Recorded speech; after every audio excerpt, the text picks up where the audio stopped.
We are live from Cleveland Browns Stadium, Cleveland, Ohio. Ron Pitts, Jim Mora, Drea Avent down on the sideline. The big story just broke.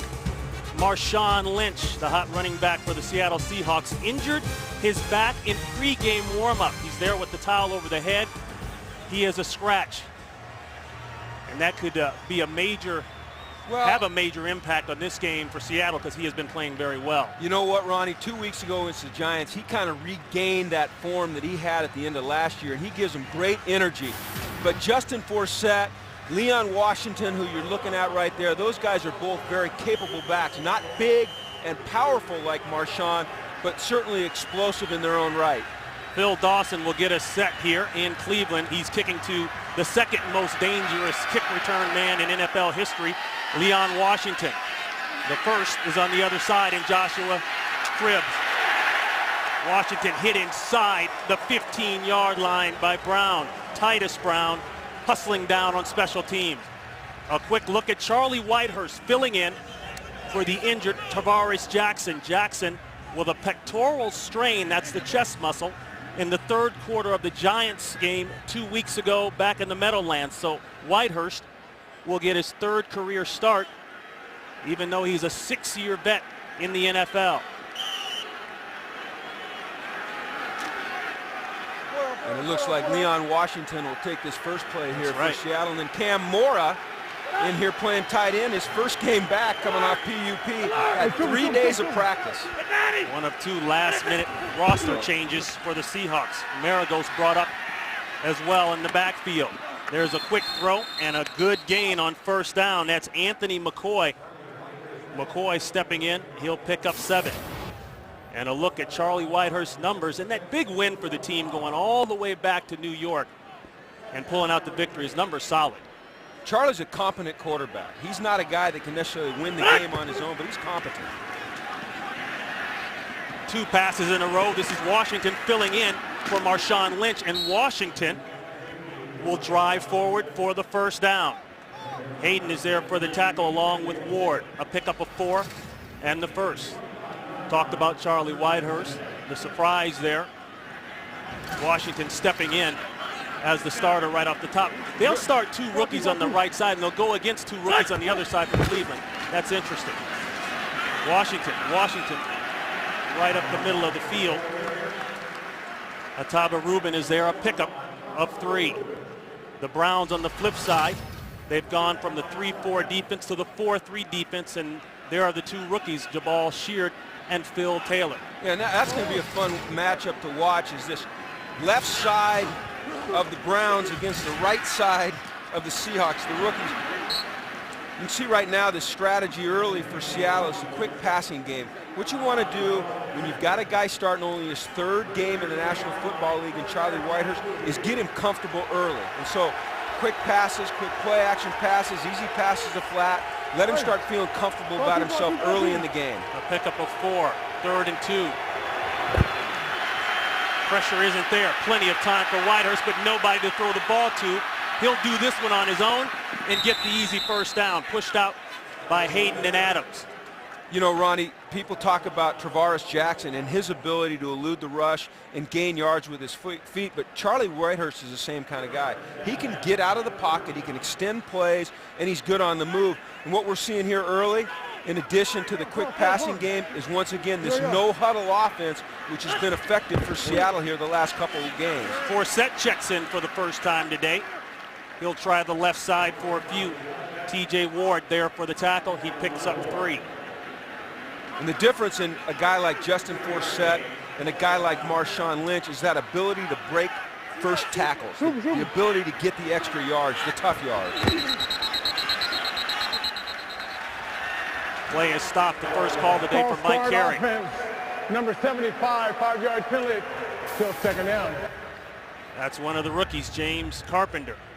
And this has been a problem for Seattle. They come into this game ranked 30th in penalties, and these pre-snap penalties kill you. Rookies are going to make mistakes. They're going to make mistakes on the road, but they've got to somehow find a way to move past that if they want to be a team that competes in this league at a high level consistently. Jim, I've noticed the Browns start the game there with a 5 defensive back package, so they expected for the Seahawks to come out with 3 wide receivers, and there's a sack. Chris Gokong is there, along with 2 other Browns. That's a loss of 10.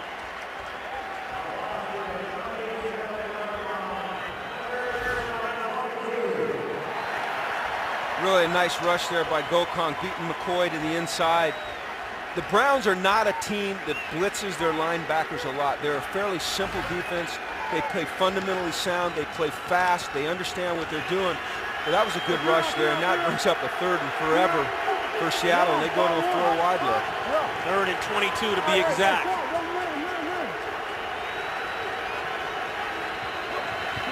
Marker, ball is bobbled. Sack in the backfield, but let's check the marker. That's Jamie Mitchell. There was no play before the snap. Delay a game. Offense. 5-yard penalty is still 3rd down. So the Seahawks off kilter a little bit in their own no huddle, get called for the delay of game. Well, new quarterback, running back that you expect to start, all of a sudden is a scratch. It's going to take him a minute to rhythm up.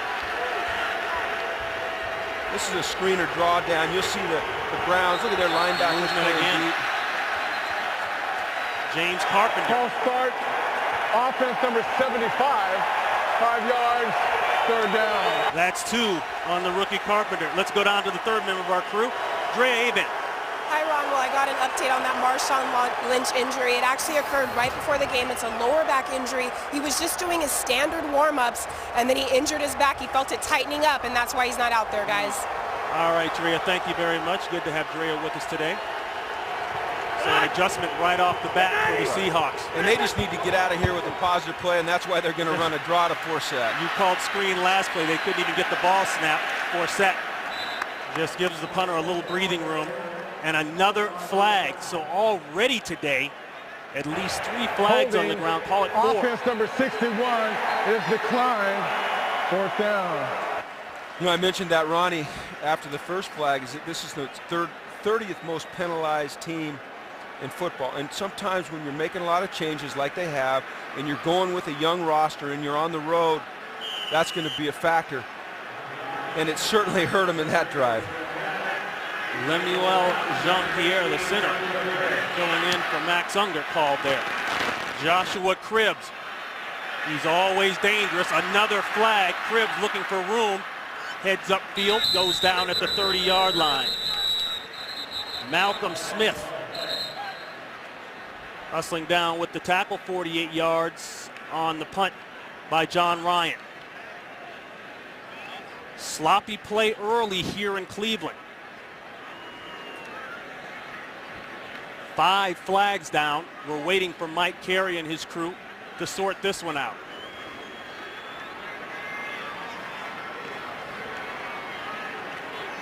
During the kick, holding, receiving team number 21. 10-yard penalty. 1st down, timeout. Dimitri Patterson. Colt McCoy and the Browns offense coming your way. 1st quarter here in Cleveland. Today's game is sponsored by Southwest Airlines. Find our fares online only at southwest.com. Colt McCoy, the 2nd-year man out of the University of Texas, the 3rd-round pick last season. This is only his 14th career start. 2nd year, Jimmy, but a lot of people will look at him and say, really, this is more or less his rookie year. Well, it's his 1st year in this system. It's his 14th start. He's got a lot to learn at this level. They'll be without their big bruising back, Peyton Hillis. So they open it up with Benjamin Watson, the 2nd leading receiver on the team. He'll have 5 on the reception. Last week, the Browns went out to Oakland, got beat up 24-17. I don't know that the game was as close as the score indicates, and really embarrassed in the special teams area. They gave up 2 touchdowns, 1 on a kick return and 1 on a fake field goal. This will be Hardesty. Hardesty gets whipped around, knocked down, and another flag, the 6th flag already at the 10-minute mark here in the first quarter. Offense number 79. 10-yard penalty, still 2nd down. That's Red Bryant. And a look up front at the Cleveland Browns. Hardesty getting the run today. Hillis, he's out with a bad hamstring, injured that hamstring last week against Oakland. And they've struggled to run, and you'll notice they start 3 rookies on their offense. And you know what? They're still trying to assimilate to this West Coast offense that they're running. They've got a lot of new pieces in place. Colt McCoy's trying to find his rhythm, find some chemistry with his receivers. And right now they're just struggling. When you're a struggling offense, it's good if you can hang yourself hat on something. That's the run, and they've not been able to do that this year. 14 snaps, 6 penalties, 2 tight end set for the Browns. They'll throw out of it, quick throw, pressure in McCoy's face. That's Brandon Mebane along with Alan Branch. The Seattle Seahawks defense. I'm really impressed with what they've done defensively. They've gotten big and physical along the front. They've got excellent mobility at linebacker. KJ Wright is an outstanding young rookie. But I'll tell you what, their secondary is really good. 2 big physical corners, 2 young active safeties in Thomas and Chancellor. This is an emerging defense in this league. Really a fun group to watch on film. Ranked 18th overall, 7th against the run, 23rd against the pass. This is 3rd and long. McCoy in trouble, and he'll go down just inside the 10-yard line. David Hawthorne, who's taken the inside spot for the departed Lofa Tatupu, will force the punt for Cleveland. Well, they bring pressure here. 5-man rush, Leroy Hill stepping up. And what you see with Hawthorne here is Hawthorne's in man coverage on the back here, 25. He just hugs up and gets a sack. Brad Maynard now will punt out of his own end zone with a 41.9-yard average, gets it away. Nice high kick. Puts Washington on the other side of the 50, and good coverage by the Browns. Kaluka Maiava hustling down 49 yards on the punt. Today's game is sponsored by Bud Light, the official beer sponsor of the NFL. Here we go.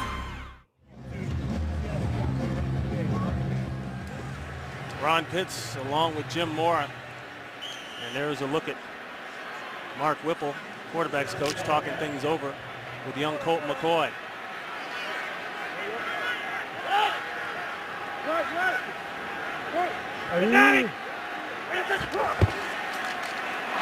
Ball batted up. And Whitehurst recovers. Both offenses are struggling here early, Ronnie, trying to find their rhythm, trying to find something that will work. Seahawks struggling with the penalties up front. Looking deep, it's not there. Then that one's covered. Intended for Doug Baldwin. But a great job there by Dimitri Patterson, just brought in this year from the Eagles in free agency. And this Doug Baldwin is a guy to keep our eye on today.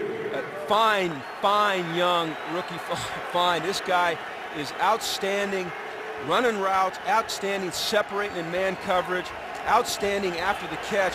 Really well covered there, though, by Patterson. The team's leading receiver, 2nd in the NFC for all rookie wide receivers. High snap, fake the give, looking for a comeback, going deep. He's got Obamanu, it's underthrown, and he can't adjust to the ball. Step for step was Sheldon Brown.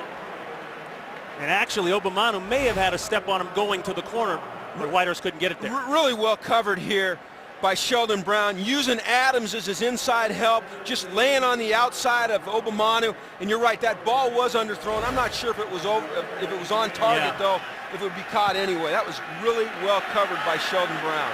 So the Seahawks offense off the field. They'll bring on John Ryan. Ryan puts this in the air at about the 32-yard line. He's looking to kill it inside the 15. Dropped. Cribbs called for the fair catch. He dropped the ball. 43-yard punt. Cleveland will retain possession or acquire possession at the 15-yard line. Colt McCoy had pressure early in his first series. We'll see how it looks this time out. Today's game on Fox is sponsored by Taco Bell. Think outside the bun. By Nissan. Innovation for today, innovation for tomorrow, innovation for all. And by Verizon 4G LTE. America's fastest, most reliable 4G network. Browns head coach Pat Shurmur, his first year as an NFL head coach, taking over for Eric Mangini, who was here for 2 years. Shurmur spent the last 2 seasons with the Rams, working with Mr. Bradford.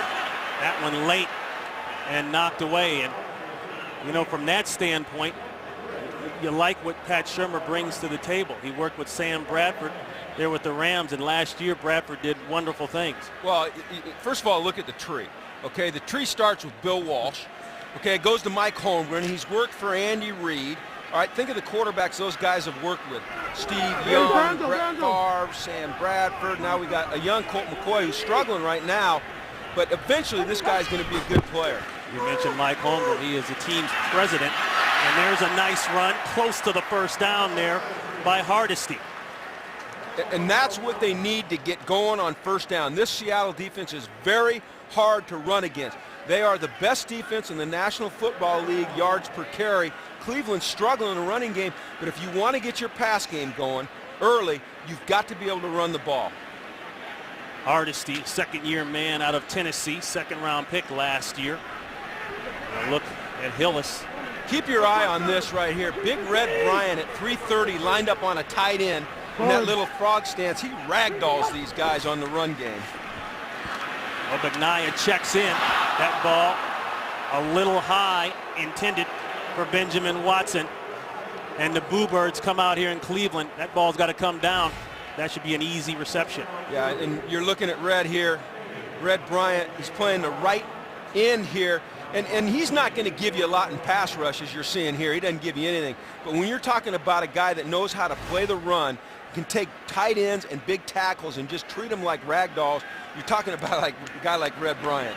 Second, 3 and out for the Browns. Maynard, decent kick, a high kick. Fair catch called by Leon Washington.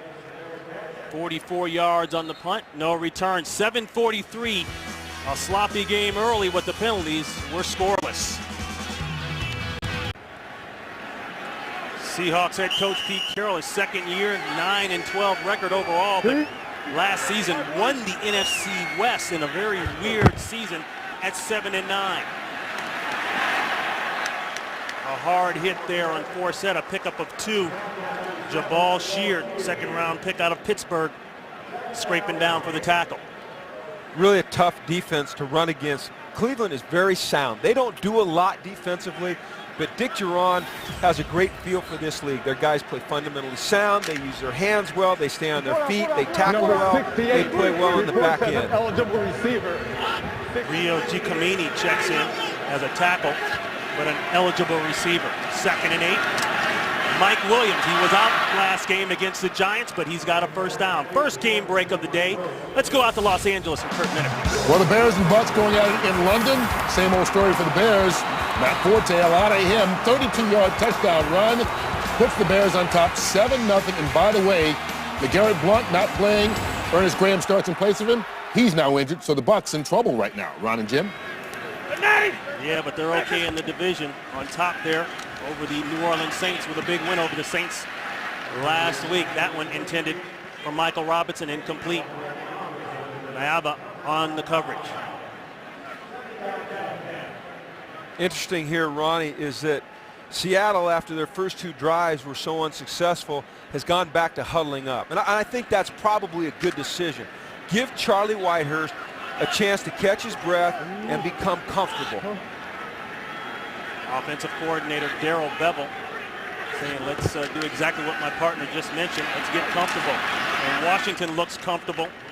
He takes it on the other side of the 50. It is so far just a game, a young team, 2 young teams, a lot of miscues. We've got a mishandled snap. We've got false starts. We've got dropped punts. We've got the ball coming out of the quarterback's hand. Pretty indicative of these 2 teams' records at 2 and 3. 3rd and 3, a pickup of 7 there by Washington. Hey, fire one. Fire one. Fire one. Here's the matchup I'm watching down here on 3rd and short, and that's Joe Hayden, who's an outstanding receiver, or defensive back, I'm sorry. Sometimes he acts like a receiver, and there's a sack. Pressure. Jabal Sheard. We talked about the rookies on that left side for the Cleveland Browns. That time, one of the rookies gets home. He beat Carpenter. Yep, you watch him right here on Carpenter. Just a speed rush up the field, gives him a little inside move, and nice club and rip. We call that the old club rip. Good rush. Carpenter has really struggled out at right tackle when he's been left on an island. Typically, Seattle has tried to help him, but eventually you got to take the training wheels off and you got to say, hey, it's time to grow up. A loss of 9. Ryan forced a fair catch last time out. Cribb said, I'll watch this one go into the end zone, and it does. 57 yards on the punt. Ryan is busy early here in Cleveland. More Colt McCoy. And the Browns offense coming up. A rough day thus far for Colt McCoy and the Browns offense. He's had a lot of pressure. Hardesty for maybe 2. And you talk about Colt McCoy. I don't know that I've ever seen a guy win more games from high school on up through the NFL ranks than Colt McCoy has. Well, when you talk to everybody around him in the Cleveland Browns organization, and then you talk to people that have been around, they say the same thing. This guy is a winner. Now, until he got to the NFL through high school and college, he only lost 10 games. He's already lost 9 in his career, and that's hard on him emotionally. You talk to Earl Thomas, the very first thing he said is, the guy's a winner. The two played together at the University of Texas. Hardesty running hard, hit hard by Cam Chancellor. And here's a look at it. Jim Ned High School in Texas, 34-2. You say, okay, that was high school, but what about when you get to college? Well, 45-8 at that powerhouse they had going on down there at the University of Texas. And a little bit different here at this level. When you get to the league, things change a little bit. When you're a quarterback in college, everybody's open. When you're a quarterback in the NFL, nobody's open. You got to fit the ball into tight windows. He said completions were the most difficult part of the transition. No problem there. Shoots that one out to Hardesty. Hardesty moves the chains for the first down. He's had problems holding on to the football, but has no problem there. A pickup of 11. And this is just a little play action pass.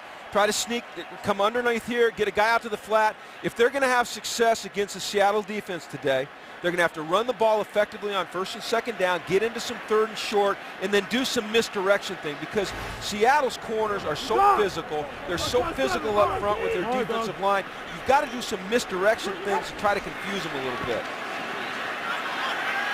Troy out of the pocket, no place to throw. He'll run it. A peel back block there.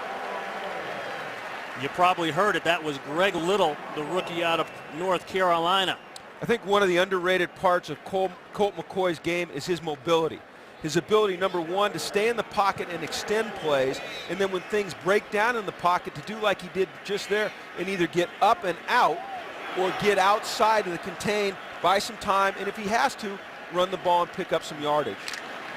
Watching him on film, the kid's got very good feet. He moves around well in the pocket, like you're saying. You know what? You don't win as many games as he's won without having some real strong characteristics and some great qualities. The previous play, a pickup of 6 by McCoy. Hardesty will be about 3 yards shy of the first. It is just really hard to run against this defense. Number one, they're big. Number two, they're committed to 8-man fronts. They're going to get an extra guy in the box. They'll use both safeties. They'll use Cam Chancellor down there. They'll use Earl Thomas. They've got an excellent understanding of their gap fits, their run fits, the runs they're going to see. They fit it up nicely and they tackle well. 3-1, big dog. 3rd and 3.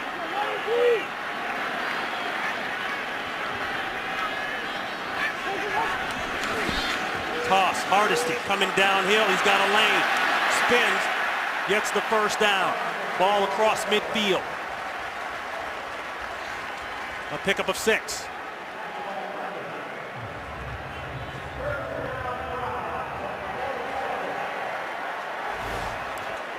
Good call here to get the ball outside. Nice block on the edge. Joe Thomas with a little push there and just enough to get the first down. Hardesty is a competent back, but that run kind of showed me a little bit of the drawbacks of a guy like that. He didn't have the ability to put his foot in the ground and go downhill right now. Too many steps to cut. Too many steps to cut. Good point. Browns with only 3 first-quarter points all season long, trying to change that. Hardesty again. So without Peyton Hillis in the lineup, Hardesty getting a heavy dose. That's 5. And Hillis, boy,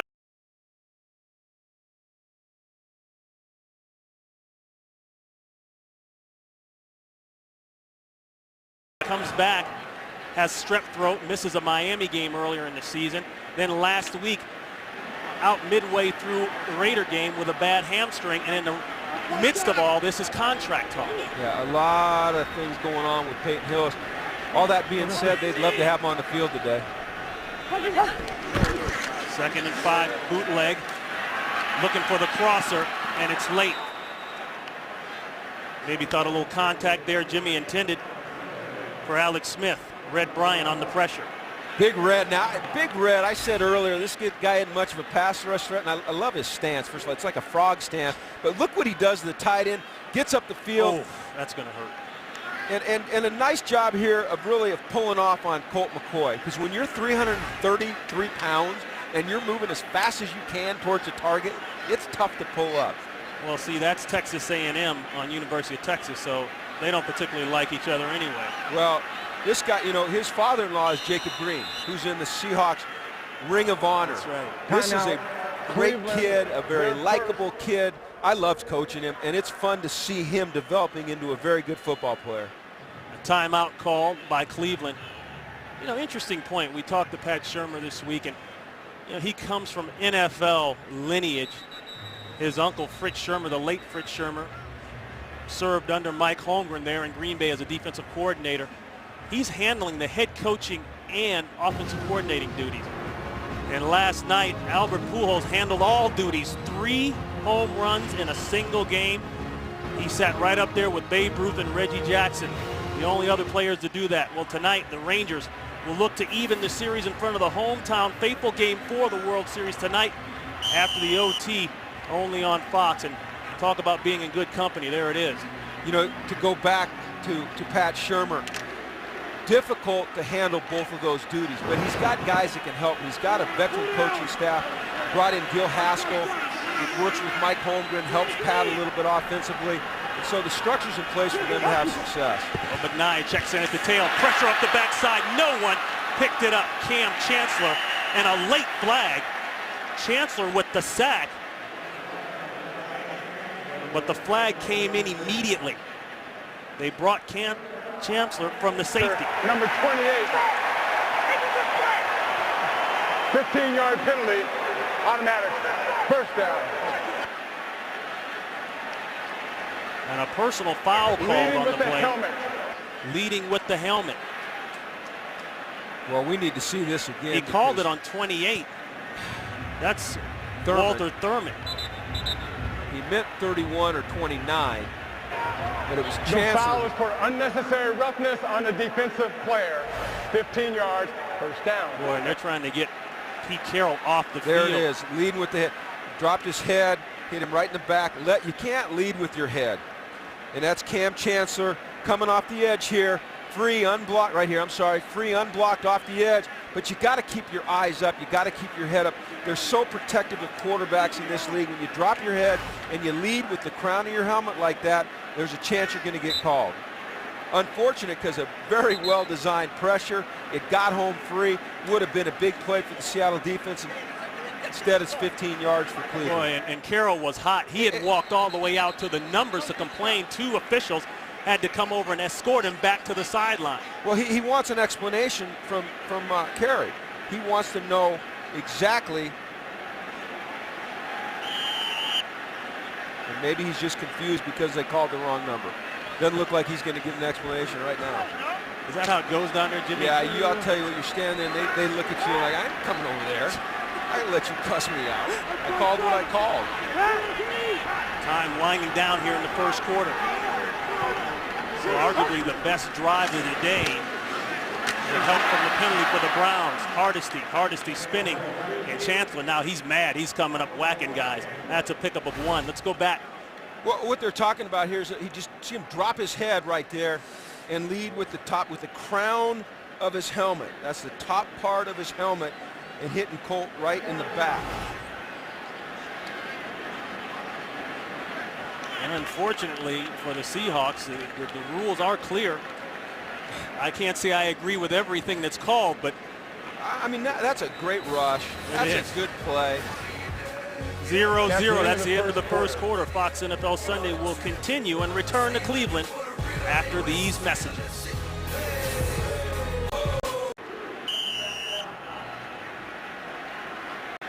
We had a chance to speak with our NFL expert, Mike Pereira, during the break, and he did confirm that was a lead with the head and an appropriate flag on the play.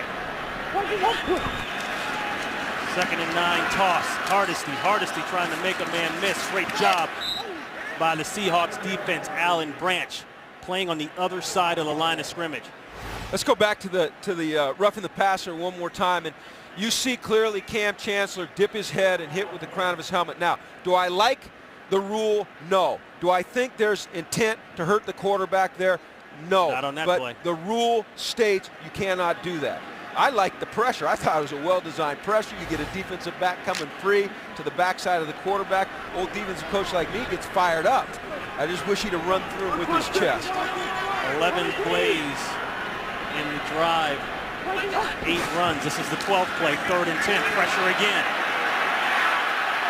It's a good thing McCoy can run.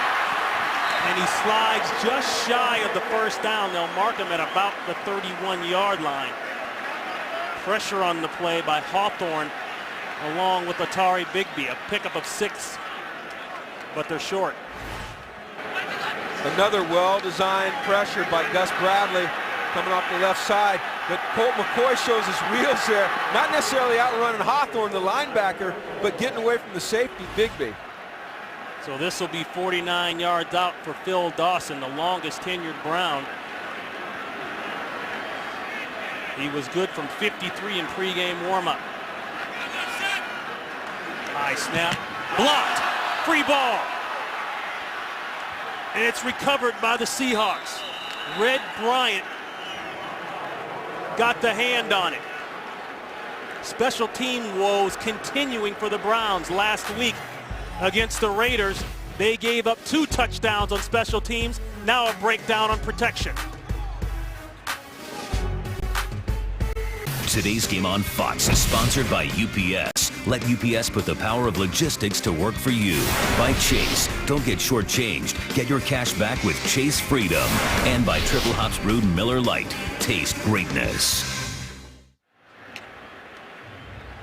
So Big Red, I think he got all of that big body in there. Blocked the field goal. Good field position now for Seattle. Ball spotted at the 46-yard line.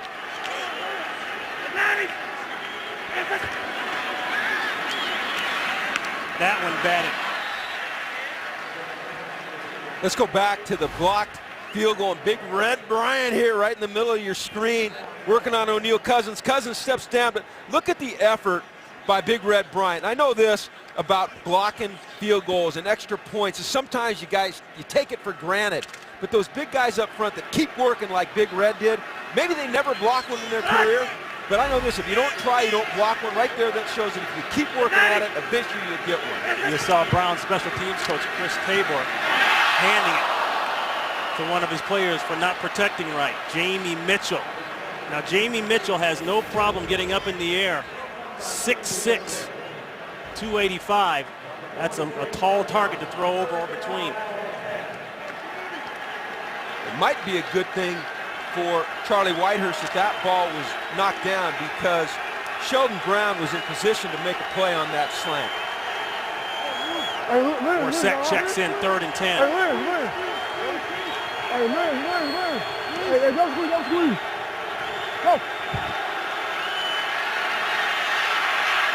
The throw, it's caught, and a first down. A great effort there by Golden Tate. Out to Los Angeles for an update. Here's Kurt Menefee. San Diego beginning to turn it on against the Jets. Phillip Rivers hooking up with Antonio Gates. State's first game since week 2. His first touchdown of the season makes it a 14-3 Charger lead. Ron and Jim, maybe his players get North Turner's back after the controversy this week. Well, sometimes when you insult a coach like that, the players spur up a little bit. It looks like that's what's happening in New York. That's Forsett inside. A lot of coaching drama this week. Too much. You got the Lions and the 49ers, Jim Harbaugh and that's too much. Schwartz going at it. Now this is a players' game. Let the players get the headlines. Let the drama be about the Number players. 58. Too much talking, too much action with the coaches. It's coach. You're old school. I don't know what I am. I'm a broadcaster right now. Giacomini checks in. He's eligible. That's Forsett. Forsett hit hard just beyond the line of scrimmage. Ataba Rubin along with Ward, a pickup of 1. Ataba Rubin, fourth-year man out of Iowa State, 6th-round pick back in 2008, trying to clog up that middle. And he does. He's a big, physical, inside presence on that nose, Ronnie. It's tough to block him with one guy. 330 pounds. I guess that's considered average for D tackles inside these days. Yeah, and especially when you're starting your first game ever at center, as John Pierre is. 3rd and 7, pressure late, ball's loose. Now, was it a throw or a fumble? It's recovered by the Browns. TJ Ward knocked it out. And Dimitri Patterson came up with it. Watch the left side of your screen here. Dimitri Ward, number 43, coming off the edge. A safety from way outside. And Charlie Whitehurst has got to get rid of that football. The ruling on the field is a fumble. And Cleveland's Brown. Cleveland's ball. We'll be back right after this. Well, this is clearly a fumble. This is the empty hand rule. You'll see the arm of Whitehurst coming forward, but the ball's not in the hand. We call that the empty hand rule. Pete Carroll recognizes it. His coaches upstairs recognize it. They will not challenge that call. 3rd sack of the day against Seattle. Now play is stopped. Well, maybe he will challenge it. He did challenge it. Yes, he did. He challenged it late.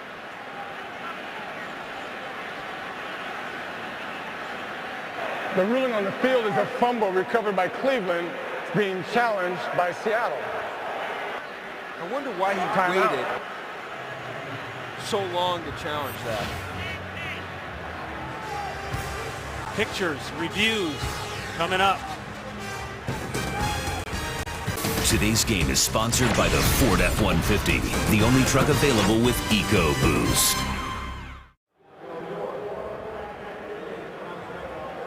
All right, Ron Pitts here along with Jim Moore. The play has been challenged. We'd like to bring in our official Fox expert, Mike Pereira, standing by. Mike, your thoughts on this one? After review, the ball was loose in the quarterback's hand before it came forward. Therefore, the rule on the field is confirmed.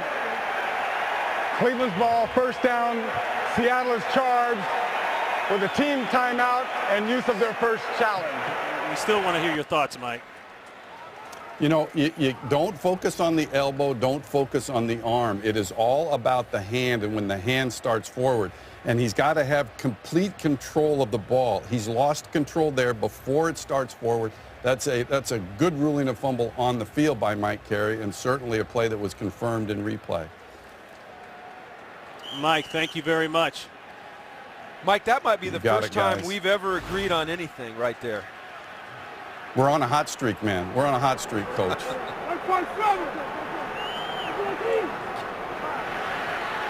So 1st and 10. Browns retain possession.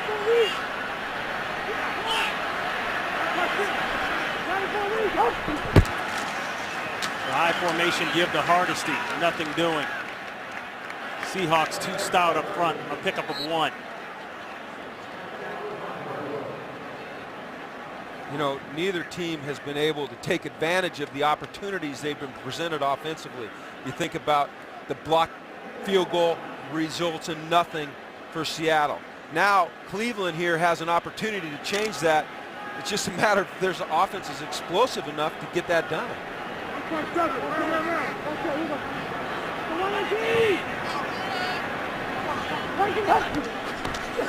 Looking for Cribbs. Batted away. And Cribbs is a guy who's complained openly about not being involved enough on offense. In fact, so much to the point where he said, hey, put me back on special teams more. Usually guys don't go that direction. No, you don't hear guys ask to be put on special teams very often, especially the guys the caliber of Cribbs. And he wasn't talking about as a returner. He meant, hey, I want to cover some kicks. I want to tackle some people. I like that attitude. You know, I don't necessarily like the way he said it, but I like the attitude. Cribbs leading the NFL in kickoff returns for touchdowns with 8. That's the best all time. Coy, 2 of 7, and a nice job of avoiding there by Greg Little, and Little will be about 2 yards shy of the first down. Second round pick out of Carolina. North Carolina, that is. And there you go. There's the inability to capitalize on the turnover. And that is a problem for both of these teams today. It's been a problem all year for Cleveland. So in spite of all the drama with the fumble, the recovery, the Browns still not able to push the ball into the Seahawk red zone and having a chance for points. Right now, the most important players on the field are the punters, trying to keep it away from Leon Washington and Josh Cribbs, because those are 2 explosive players. Movement. Let's see who this is on. This could be a first down. If it's on Seattle, it will be.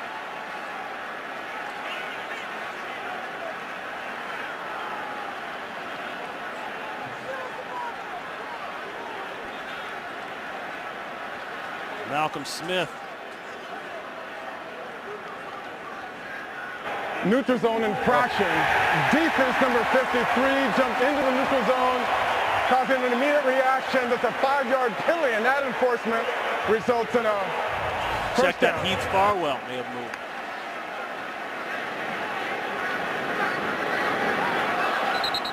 They have movement everywhere. Boy, and there you go, another Penalty. Yeah, well, the Seahawks special team, they come up with the big field goal block, but now you give it away here. Yeah. And the worst part about that one is you give them a new set of downs. Yeah. Yes. So good news for the Browns. They reset it and have a chance for points. Hardesty not able to get through the gap. Great job of scraping down the line and a helmet-to-helmet shot there. David Hawthorne. Call it about 2.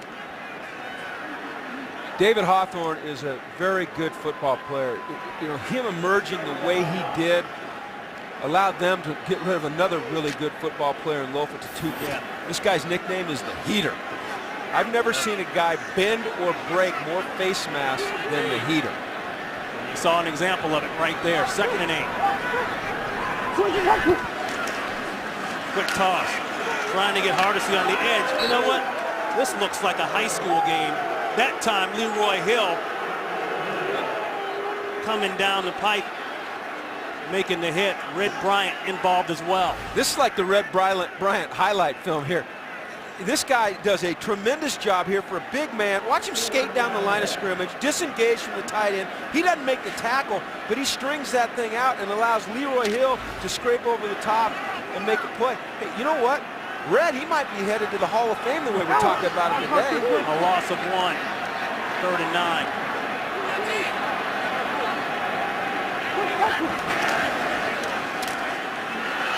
The crosser, great one-handed catch, but a great tackle makes it 4th down. You got to go for it here.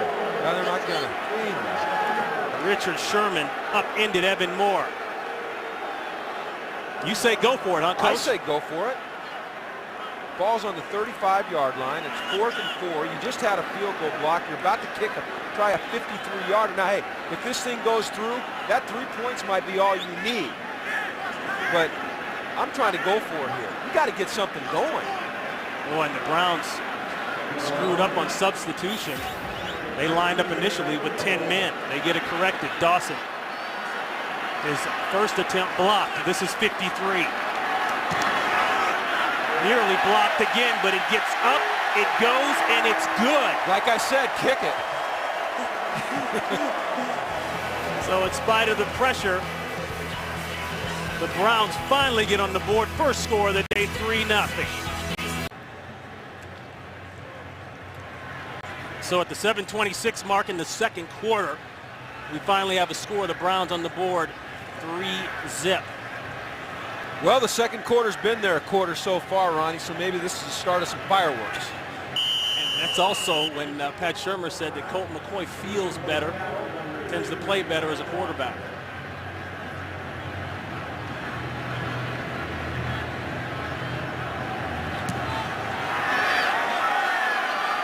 Dawson with the kick, a high one, 2 yards deep, Washington. Well, they've done a nice job on Washington. Joshua Cribbs hustling down along with Mayaba. Let's go back to the field goal. First of all, watch Red Bryant. Watch the effort once again here by Big Red. We might be sending him to Hawaii with today's performance, but then cut to the head coach of the Cleveland Browns, Pat Shurmur, and watch the sigh of relief. Boy, do I know how he feels. Man, these points are hard to come by.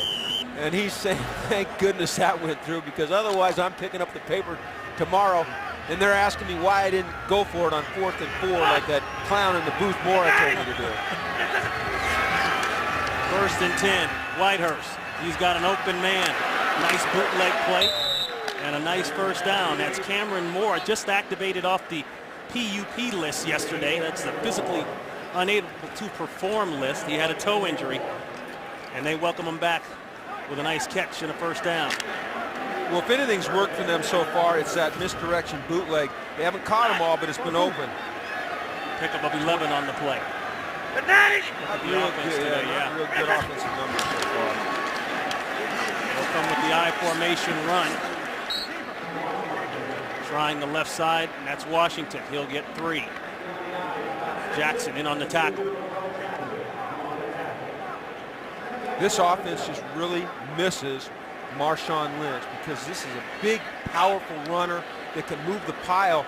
And these other guys that run for Seattle, Leon Washington, Justin Forsett, good players, nifty players, you know, can make some people miss, but they can't move a pile like Marshawn Lynch can. Forsett at the tailback spot. Bootleg, they opened up the series with that. That one thrown up for grabs, should have been intercepted by Adams. Ball intended for Doug Baldwin.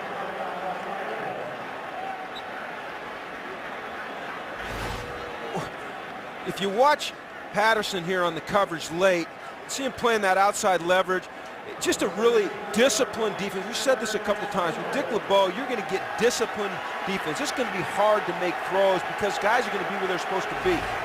Patterson's supposed to be playing outside leverage on the receiver there because he's got a free safety in the middle. Counts on his free safety. Dick Duron once again dialing it up. 3rd down and 7. Whitehurst steps up in the pocket. It's caught, but I believe it's not caught. And even if it were caught, that was going to be shy of the first down. Baldwin not able to hold on. And that'll bring on the punt team for the Seahawks.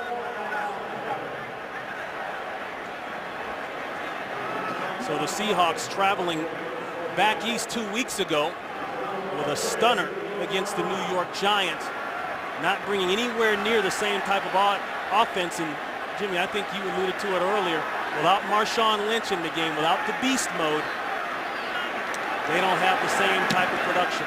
Nope. Ryan with a great punt. That ball might go into the end zone and will. Wow, he hit that one. Call it 67 yards for John Ryan. Colt McCoy and the Browns offense coming up.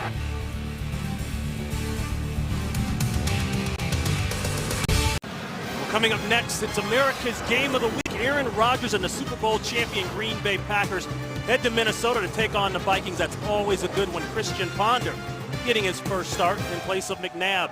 Or you'll see the Rams and A.J. Feely with his first start this year going up against the Cowboys and Big D. It's all coming up next here on Fox. And a look, 6 new starting quarterbacks this week around the NFL. It's not working.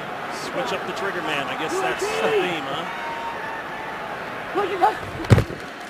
First and 10 from McCoy.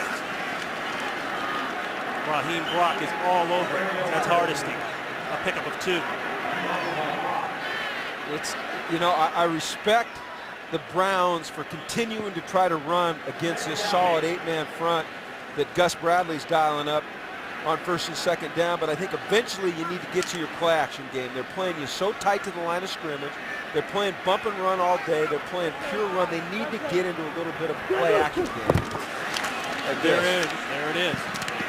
Knocked away. But my question would be, Jim, can you go to an effective play-action if you really haven't been running the ball effectively? Well, you've got to try. I mean, they're trying to run the ball, right? So every time you try to run the ball, you force them to play the run. You got to pull it out of there sometimes and try to hit it quick. That one was a down-the-field throw, really good play there by Cam Chancellor, who's a really fine young safety in this league. But I still contend you got to mix it up a little bit on first down, even if you're not getting big yards in the run game. That ball intended for Benjamin Watson. Chancellor has had a knack for making big plays. Here comes up with another one. 3rd and 8. Tight end sets up in the backfield. Quick throw outside. Open 9. He's got a nice run. Inside the 45. Check it. Just beyond the 35-yard line. Close to the Browns' 40-yard line. Thurman saved an even bigger run. And this guy here, Obadiah, he was with the Rams on their practice squad. So Pat Shurmur has some familiarity with him. He's only been with the Browns 1 week, gets in the game, makes a big play there for him. Has a familiarity with what they want to be and what they want to do offensively. Just signed as a free agent off the Texans practice squad.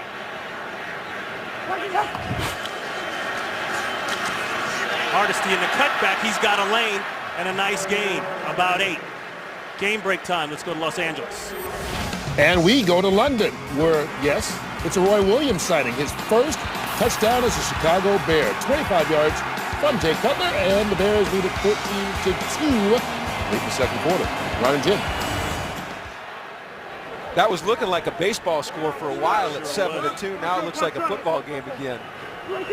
Bears 3-3 in the division in 3rd place. Need a win overseas. Quick throw, that's Little, and Little will have enough for the first down. Sherman pushed him out. That's a pickup of 5. That right there was a pure West Coast offense play. That's called sprint right option.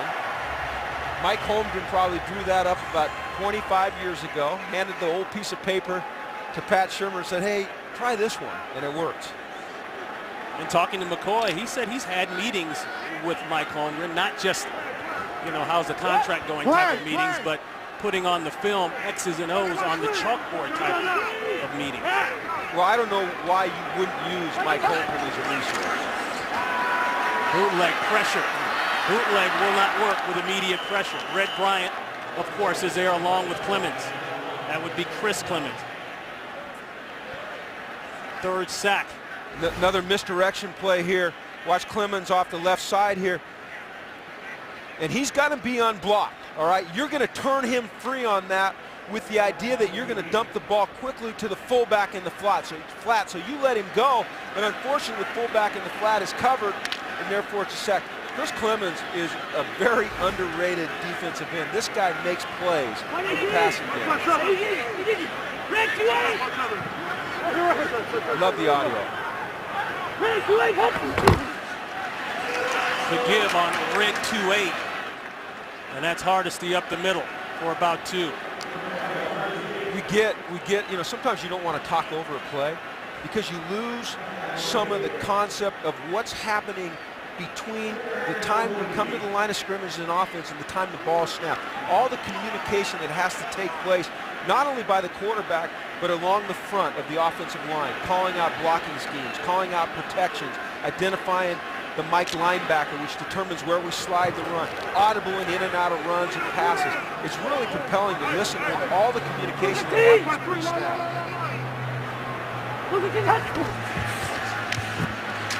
3rd and long, the out.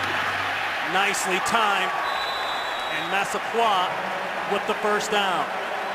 Mohamed Massaquoi caught it and lunged forward to get the extra yards he needed. He was working on Brandon Browner. This is a good throw. And, you know, Brandon Brown are playing off on 3rd and long. That's not his cup of tea. This guy is a press corner. He's a big 6'4", long-arm guy that can get your hands on him. But if you get him to back off like that, it's tough for a long-legged guy like that to change direction quickly. Good throw by McCoy. Massaquoi really extended to get that first down. That's the 2-minute warning. 3-0 game. Browns.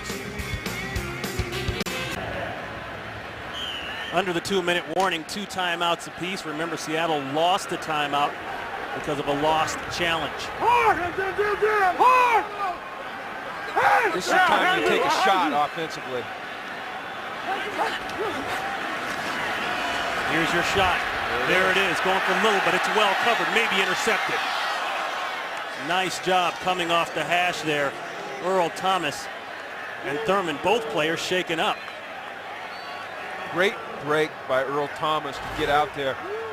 And, you know, you say, why do you take a shot now? Okay, you got the ball in plus territory. You're coming out of the 2-minute. You need to get something going. You know they've been playing a lot of 8-man front, bump and run coverage.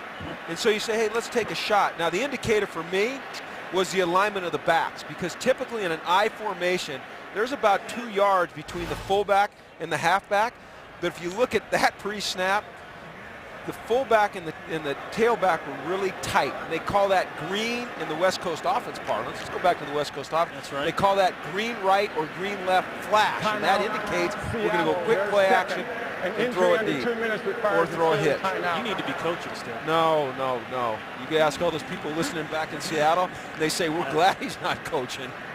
That's Walter Thurman. Second-year man out of Oregon. And remember now, the Seahawks lost Marcus Trufant, their longtime vet. He is gone for the season, put on the injured reserve list this past week. So not only can they ill afford to have injuries at that position, but they've got some guys that are playing, I think, at a high level back there. They won't miss that. Hey, I'll tell you what now. You talk about 2 of the finest young safeties in the league. Cam Chancellor. You know, you don't hear a lot about Cam Chancellor. You sure don't. Because everyone's talking about Earl Thomas. But those 2 as a tandem are as good as you can find in this league for young players playing well together early in their career. Richard Sherman checks in down below with Thurman. Let's see if they go after him. Nope, fake the end around, hand it off. Hardesty fighting to get on the other side of the line of scrimmage, maybe one. Yeah, I wouldn't necessarily go after Sherman. Sherman has been in and out of the game. He's got the experience. It's not like a rookie coming in. No, Sherman's a good player. And all they were trying to do there is just get some positive yards to set themselves up for a 3rd and manageable. Didn't get it done. 3rd and 8. Watch for pressure here now to Gus Bradley. He likes to dial it up on 3rd and longer. He's got the corners to cover so he can bring the heat. I said not like a rookie. Sherman is a rookie, but he hasn't played like it. 5th-round pick out of Stanford.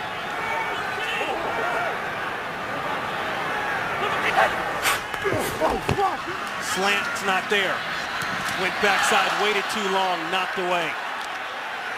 Brandon Browner got a hand all over it, and Massaquoi is injured.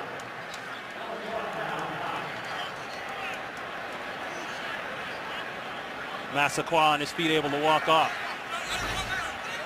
He's playing straight man. Watch Browner up at the top. You know, I talked about his long legs and his long arms. He was playing off on that last 3rd and long. Not what he does best, but when you put this guy up and bump and run, he's able to get his mitts on you and ride you down inside like that. And then you saw him make a really nice athletic play at the ball, reaching around, avoiding contact, and knock that thing out. Former CFL player, played 5 years up there. That ball shanked badly. Maynard didn't get very much of that one. And that ball will be marked at about the 25-yard line. Let's check in right now with Kurt Menefee. Halftime report, we'll have all the guys talking about the scores and highlights from around the league. Tebow making his first start. San Diego and the Jets, that should be pretty good. Plus all the stats and fantasy stuff for you. Coming up on the Visa halftime report. But now, let's send it back to the games. All right, Kurt Maynard there with the Shankalicious kick. 9-yard punt marked officially. That'll hurt your average. You think? But they did keep it away from Leon Washington. Yeah, he'll hurt your average too. Yes, he will. 1 minute, 1 second left. One timeout for Seattle. Oh, an errant throw there. Maybe it's good it was a little high, because had it been caught, Baldwin was going to take a hit either way.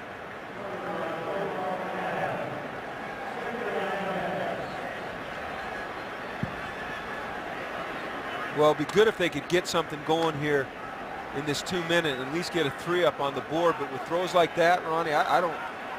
Well, what do you do, Jim, if you're Cleveland now? It's a 3-0 game. Do you try to start pushing the ball down the field? You saw when they try to push it down the field as Forsett carries, they almost get it picked off. Well, here's what they did: is they called timeout with 49 seconds Cleveland left on 30 second down. And Pat Shurmur, I like this, because Pat Shurmur is saying, hey, I'm going to try to get the ball back one more time.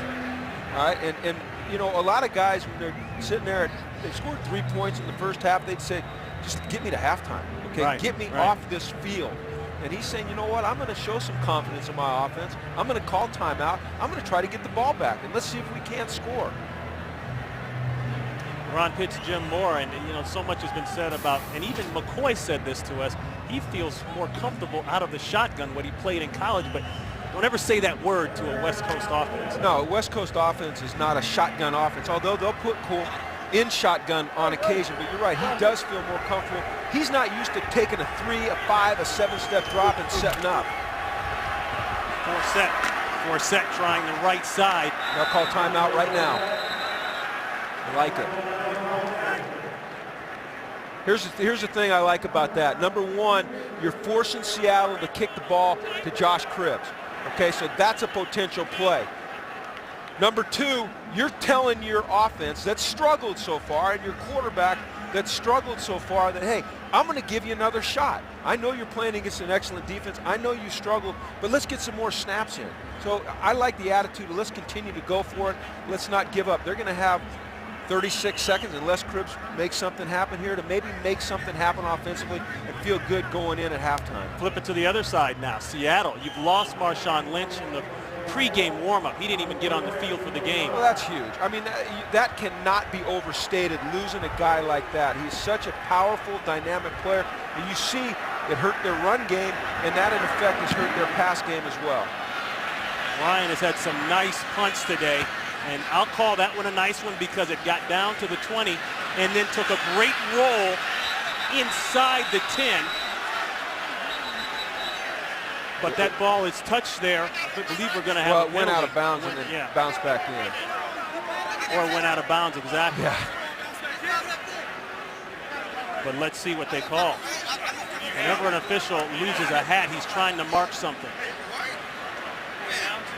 Either the ball or a cover man going out of bounds and touching the ball first.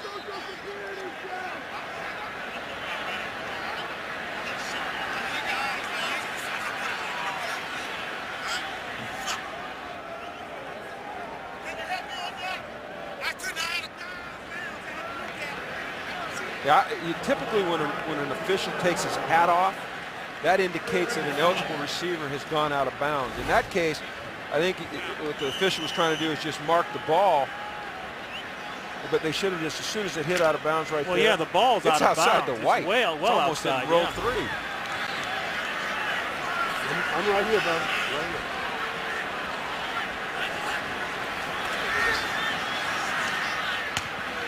First and 10 throw. That's Ogbonnaya, and he's got 5. 28 seconds left here in Cleveland. A slow offense game. Marshawn Lynch injured in pregame warm-up for Seattle. They've had to go by committee along with Forsett and Leon Washington. Some big plays on the defensive side. They've been able to get to Colt McCoy in a variety of ways. But the offense has not been able to put the ball into the end zone or through the uprights.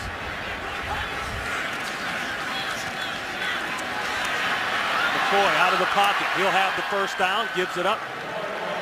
Slides close to the 40-yard line. No timeouts left, though.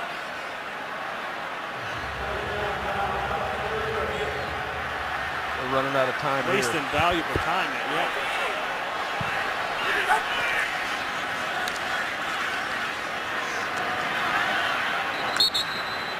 It's incomplete.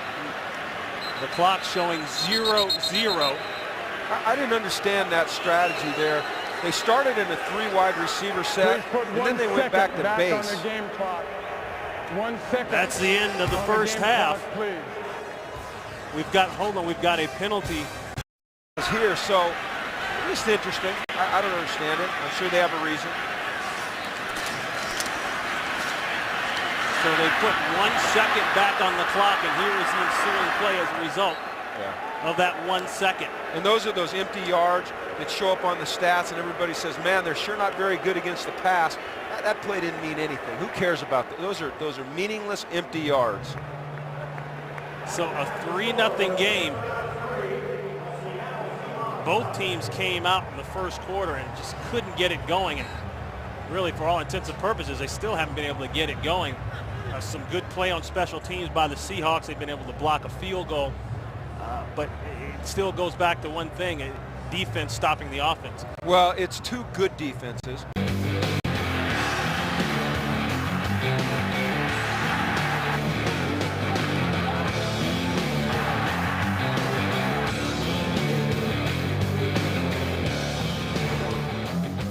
Follow your favorite team all season long. Go to itunes.com/NFL. Ron Pitts, Jim Mora, Drea Avent set for the second half kickoff. And Jimmy, I threw this out. We kind of chuckled at it, but do you think the Seahawks should go for an onside kick here? I wouldn't put it past them. I mean, why not? I mean, what have you got to lose? Yeah, they're stuff in Cleveland. They're not gonna. But neither team is able to move the ball. The Browns have not shown that they can sustain a drive. It's too bad that didn't count as 3 points. It's almost like at this point you just want to try to secure the ball. Well, somebody's going to get something going eventually. Okay, this is the NFL. These are good players. Now we just learned that Mohamed Massaquoi is out with a head injury, so that's going to further hamper Cleveland's ability to move the ball. But look for a big special teams play, look for a turnover, something like that to kind of propel one of these teams forward. Well, they're going to need it because conventional offense just has not done it. The Seahawks defense has played well, particularly up front. Greg Bryant has made a lot of plays.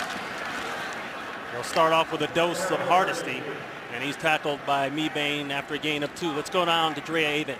Hi, Ron. Well, I spoke to Coach Carroll, and he said he's happy with the defense and the pressure they are getting on Colt McCoy. But he said offensively, yeah, we don't have Marshawn, but we have to stay calm. We have to mix things up, regroup, and make things happen on some of these drives. And, of course, as Coach Shermer is concerned, he said, I asked him straight out, what is the key to limiting 3 and outs and getting more out of drives? And he said, we need to do better on first down, but our defense is the bright spot. They are keeping us in this game, guys. Thank you, Drea. 2nd down and 8. Quick throw coming. Cribbs juggles it, can hold on. And those are the plays when you're struggling on offense that you have to make. Here's Cribbs, big-time playmaker. When he gets the ball in his hands, he can do great things. He's got to make that play. I mean, there's no excuse for not making that catch. Interesting point here that Drea brought up.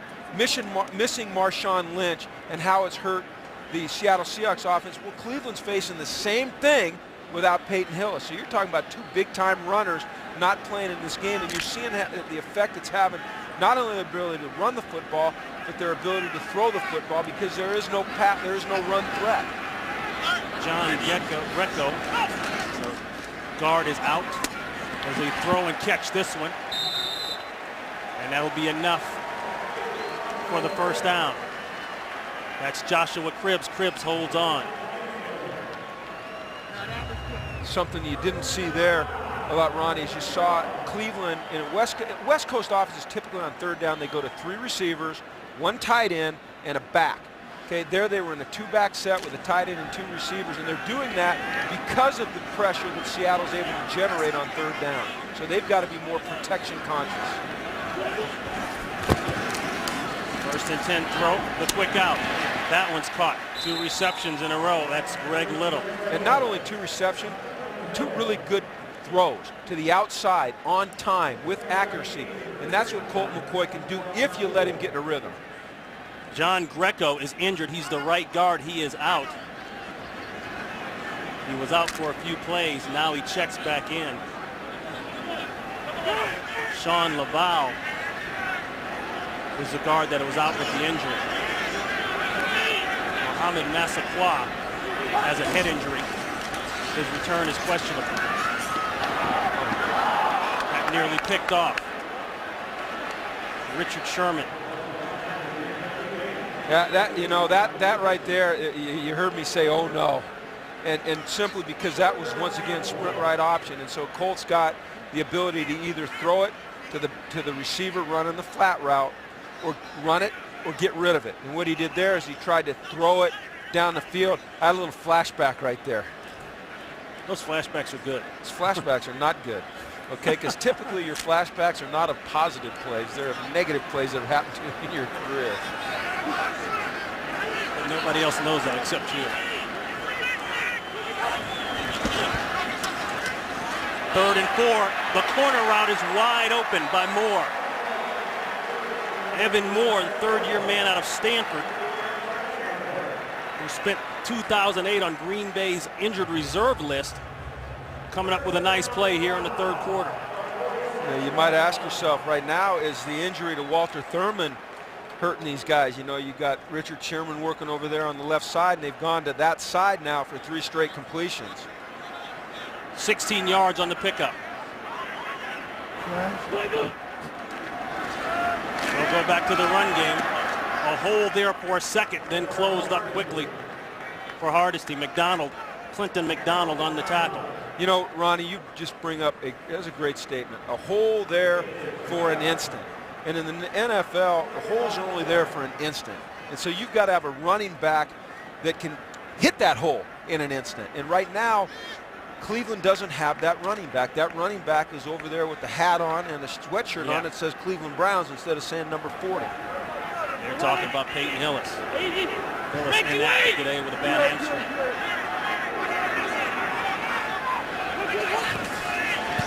Pick up a 3 on the play before. Hardesty trying to get outside. Brandon Mebane, along with Bryant, all over the field up front today. A loss of 1. This Seattle defense has played well all year. There's a look at Gus Bradley, their defensive coordinator. Gus worked for Monty Kiffin, so you understand kind of where his roots are. The first thing I think of is cover 2. Well, Tampa but they're 2, not a cover 2 team. You know, they're an under defense, which means they're going to stack the line of scrimmage. They're going to play a lot of man-to-man. The great thing about Gus is he's not stubborn. He's going to adapt to what his players do best, and you're seeing that this year, the way he's inserting these young players and having success with them. 3rd and 8 slant, so the quick game starting to work, and some run after the catch. That's little fighting for the first down. And some emotion. And here's Little here working outside and just gets the inside. You know, Thurman, we talked about him being a really good bump and run corner, all right? But he's a long-legged guy, and sometimes when you're a long-legged guy and teams are running the quick stuff on you and you're facing a receiver that's got a little more quickness than you do, it's tough to stay inside like you're supposed to there. And an injured Seahawk. We'll check on him when we come back. That's Cam Chancellor. Today's game on Fox is sponsored by Southwest Airlines. Find our fares online only at southwest.com. By DirecTV. If you call yourself a sports fan, you gotta get DirecTV. By Toyota. And by Bud Light, the official beer sponsor of the NFL. Here we go. Tight end Benjamin Watson for the Browns walked into the tunnel. We'll try to get an update on him. Browns moving the ball. Seahawks bringing down 8-man front. Obagnaya inside. And another look at the Chancellor injury. Watch Chancellor coming in here and his leg gets caught, left leg there. Boy, that's not the kind of position you want your leg to be in. But he'll be back. This is a tough kid now. And there's his replacement, Bigby. Good player. Not a lot of a drop-off. Not as physical, though, as Cam Chancellor. Yep. Bigby coming in as a free agent from Green Bay. They're the last 6 years. Plenty of time for McCoy. And it's picked off. Yes. A deep drop by David Hawthorne.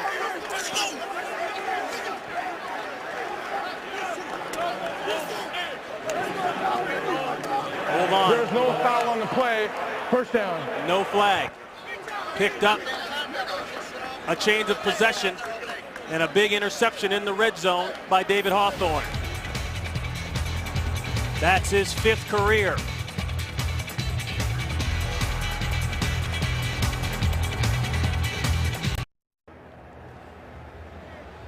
An apparent interception by Hawthorne, but it has been challenged by Cleveland.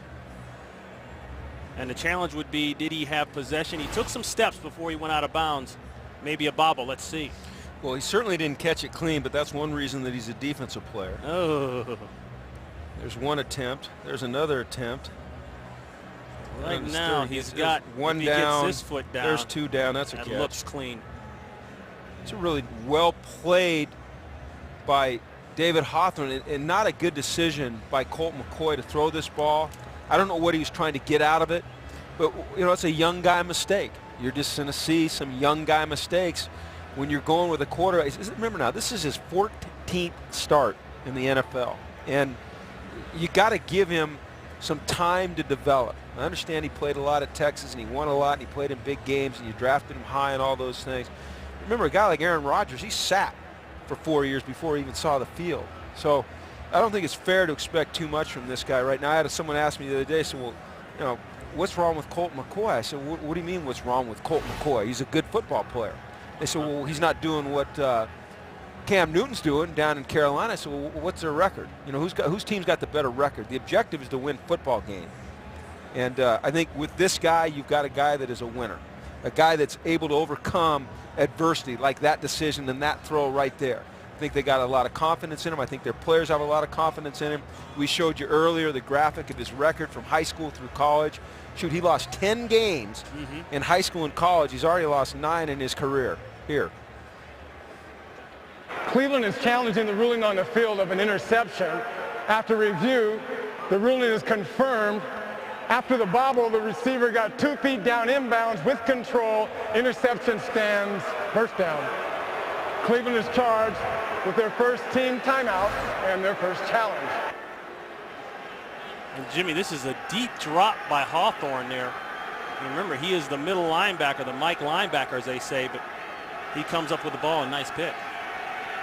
Yeah, you know, when you have a Mike linebacker like Hawthorne, you can put him in man-to-man coverage on a tight end like that and feel comfortable he can get it done. That says a lot about the kid. So Seattle's offense getting back on the field. Thus far, it has been all Seattle's defense on the field. 49 plays the defense has been on. Quick throw outside, and it's caught. And a hard hit.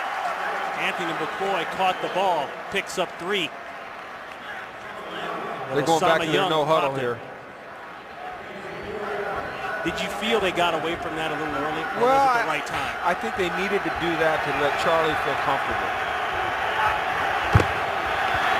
2nd and 7, give to Washington. Washington gets out of the box, puts his head down. He'll be about a yard or 2 shy of the first down. That's Chris Gokong on the tackle. Browns linebacking core without the veteran Scott Fujita.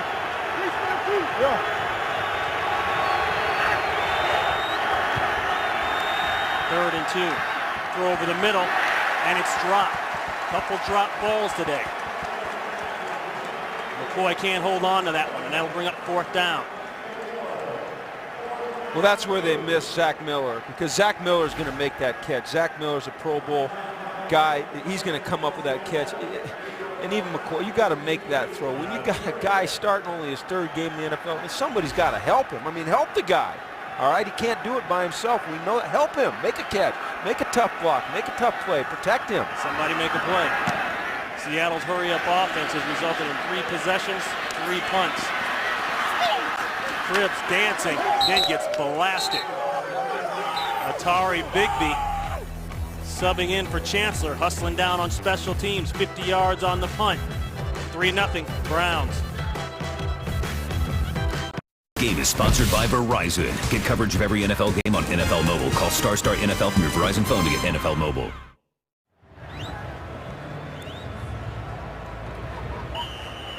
And a look at the ball control for both teams. Boy, 50 plays for Cleveland. That means, as I alluded to earlier, Seattle's defense is on the field a lot. Speaking of back on the field, Cam Chancellor shaking up a few plays earlier. He is back into the safety spot. Everything short, and it's complete. That's good for 5. A marker is down at the 35-yard line.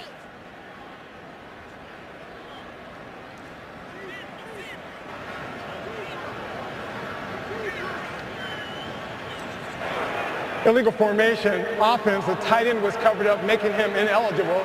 It's a 5-yard penalty. It's still first down. Let's go down to Drea Abent. Hi, Ron. Injury update for you on Browns tight end Benjamin Watson. He's out for the rest of the game with a head injury. And remember, Massaquoi is out with a head injury as well. Both have left the field, guys. All right, thank you, Drea. So some switching going on up front.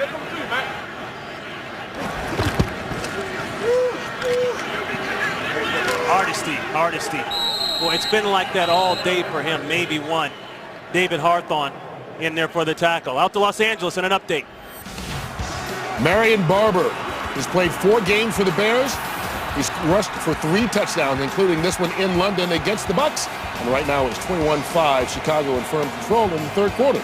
Ron and Jim. It's good to see him get going. The problem there is he's on my fantasy team, and I didn't start him this week. That's the problem, huh?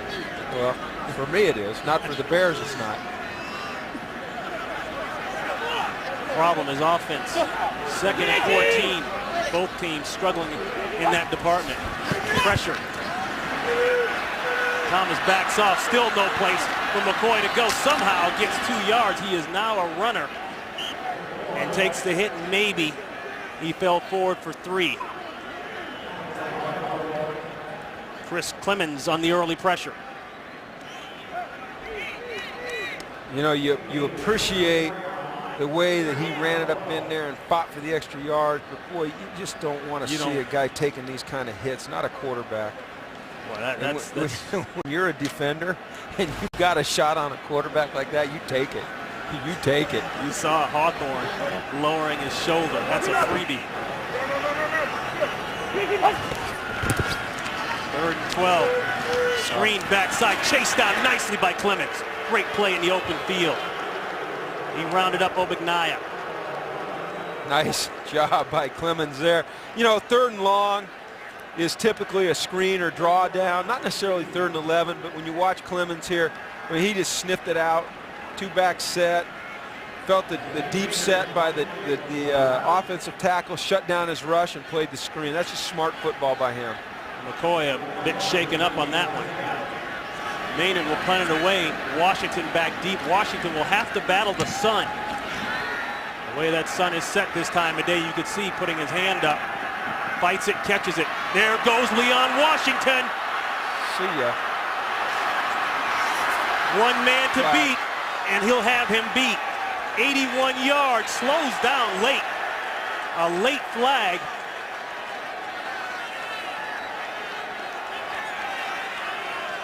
.81 yards on the touchdown by Washington.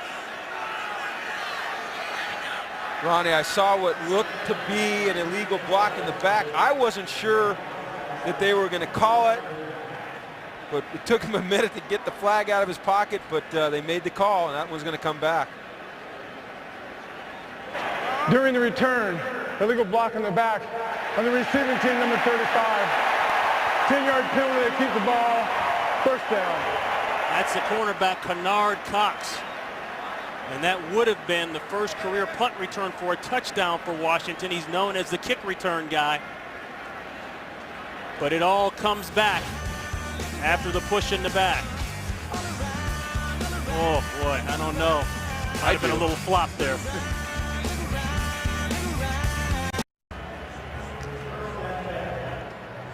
Here's Kennard Cox on James Dockery. You saw that this is an awful, let me say it again, awful call, and it's a game changer. So instead of the touchdown, they'll have to air it out, and there you go. They throw the pick. Yeah, you know, look, you got to be able to overcome those things. But that's just an example of the officials having too big of an impact on a football game right there.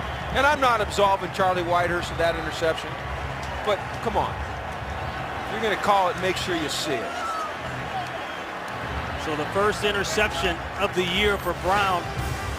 The vet brought in a trade from Philadelphia last year.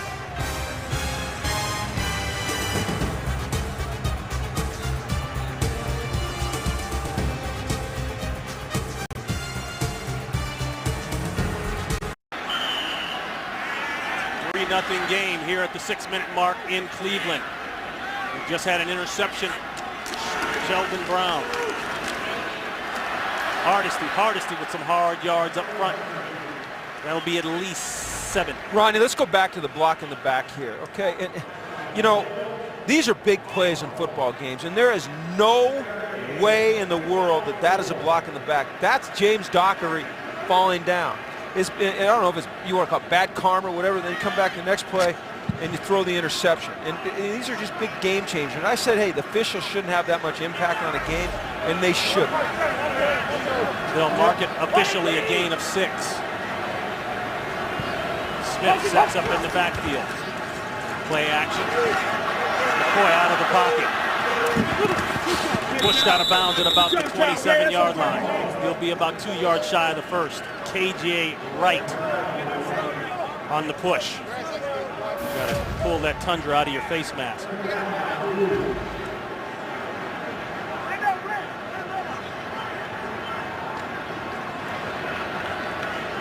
Cleveland will attack, you know, if they're thinking like I'm thinking, they want to come over here to the left side of the Seattle defense and go after Richard Sherman. And they've got cribs on him out here. It's a matchup to watch here.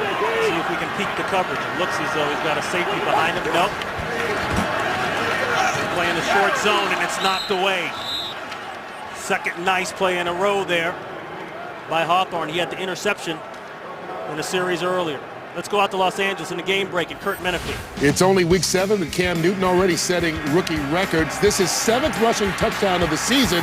Ties Vince Young for the rookie record for an entire campaign. Right now it's 16-13, Carolina on top of the Skins. Ron and Jim. Panthers looking for that second win, 1-5 at the bottom of the division, but when you've got that guy, you've got some hope. Flag down. Washington gets away from it, takes a great roll for Maynard, and it will go out of bounds inside the 15-yard line. 59 yards on the punt, but let's check out the flag.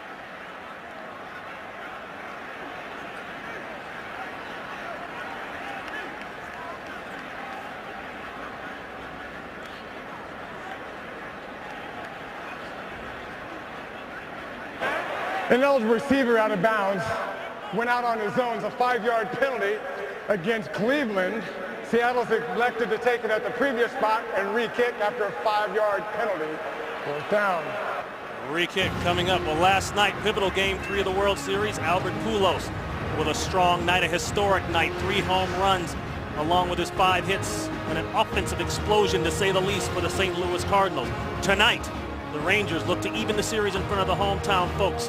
Game 4, World Series, right after the OT on Fox. We already talked about his record-setting night, joining Babe Ruth and Reggie Jackson as the only players in World Series action to hit 3 home runs in a single game. And this postseason, of course, on the other side, Nelson Cruz, he brought out the lumber as well. Well, Pujols, he scored as many points last night on his own as have been scored today. So a re-kick. Maynard, I don't know if a re-kick is necessarily good when you're kicking to that guy who's already returned one that was brought back. Well, that's why, penalty. And that's why you like the decision of Pete Carroll. He could have opted to take the 5 yards from the end of the last play. Yeah. Instead, he said, heck no, man, let's back him up 5 and let him kick to this guy again, especially after the play that he just made. You know, it's called back because of the phantom. The phantom. Block in the back. That's right. You know, a lot going on in Big D tonight. We've got our World Series here, Game 4 coming up that everybody's going to watch here on Fox, and then the Dallas Cowboys and the Rams, they're playing down there as well. What's your pick in baseball? Baseball? I'm a football guy, man. I'm going to watch it tonight because I like Fox, but I want Pujols as my tight end. You think he could seal the edge for you? Better than it was sealed on that play.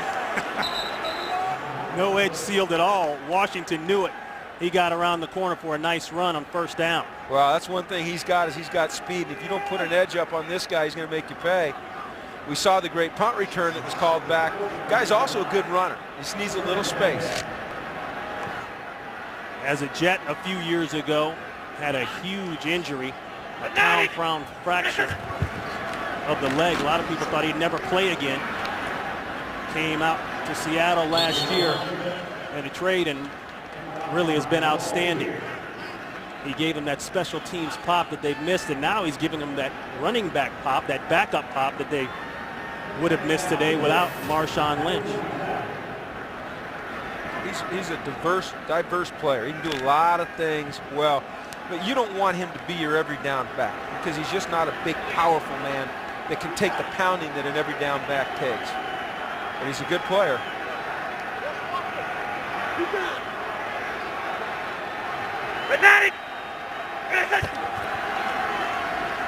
Pump and go. There it is, wide open, a breakdown into coverage. Sidney Rice, who's been quiet all day, comes up with a catch. That's his first catch of the day.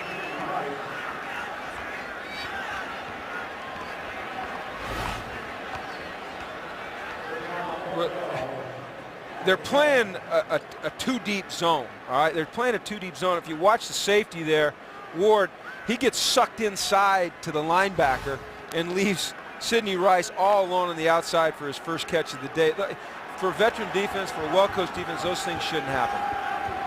Rice having big days against AFC teams. 3 touchdowns in his last 4 games against AFC opponents. Might look to him as they enter the red zone here. Timeout called by Cleveland. They're down to 1, trying to get things straightened out.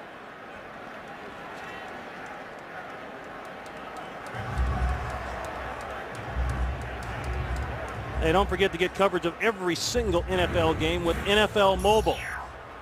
Call ** NFL right now. Jim Moore's got his phone out. He's doing it right now, live on the air.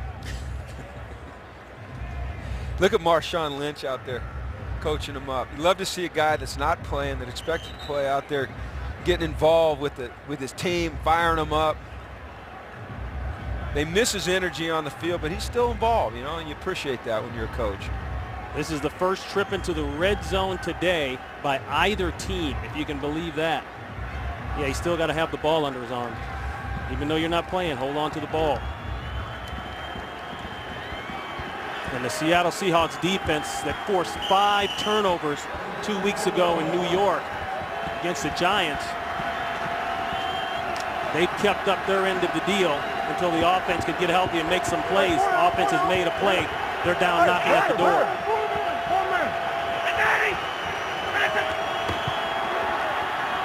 Boot looking backside. Rice.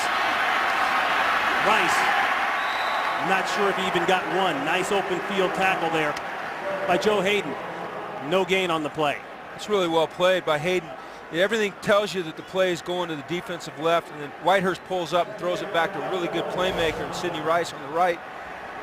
But just a nice open field tackle here by Hayden. Sidney put the move there on. And Rice got to be careful with the ball. Yeah.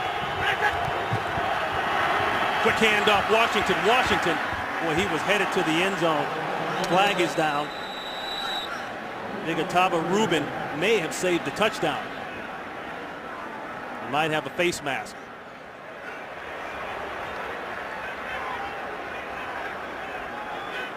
I guess that's a fair trade. Take the face mask instead of the 6 points.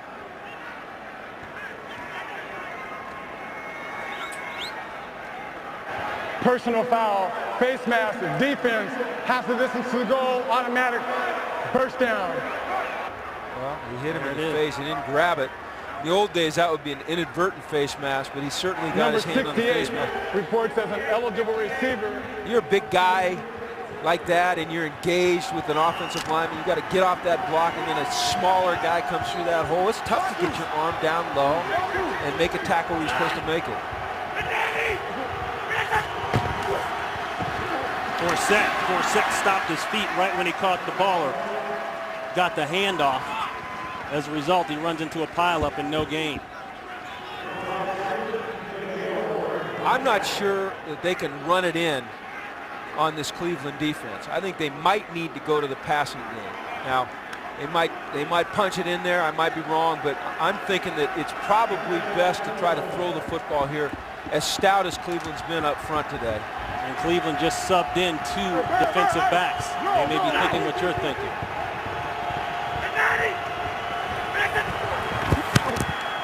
Bootleg going for Robinson, and he just threw that one away. That was well covered. Mike Adams is all over it. Well, this is where you miss Marshawn Lynch. Because if you've got Marshawn Lynch, you've got the ball on the 3-yard line or the 2-yard line, you say, okay, if I give it to him 3 straight times, he's probably going to get in the end zone. Now they're coming with their 3 wide receiver package, bringing in Washington, and that's something you need to be careful now. How do you get this guy covered coming out of the backfield when there's only 2.5 yards to go for a touchdown? And the dog pound starts up. I'm scratching my head up here. The noise, 3rd and goal.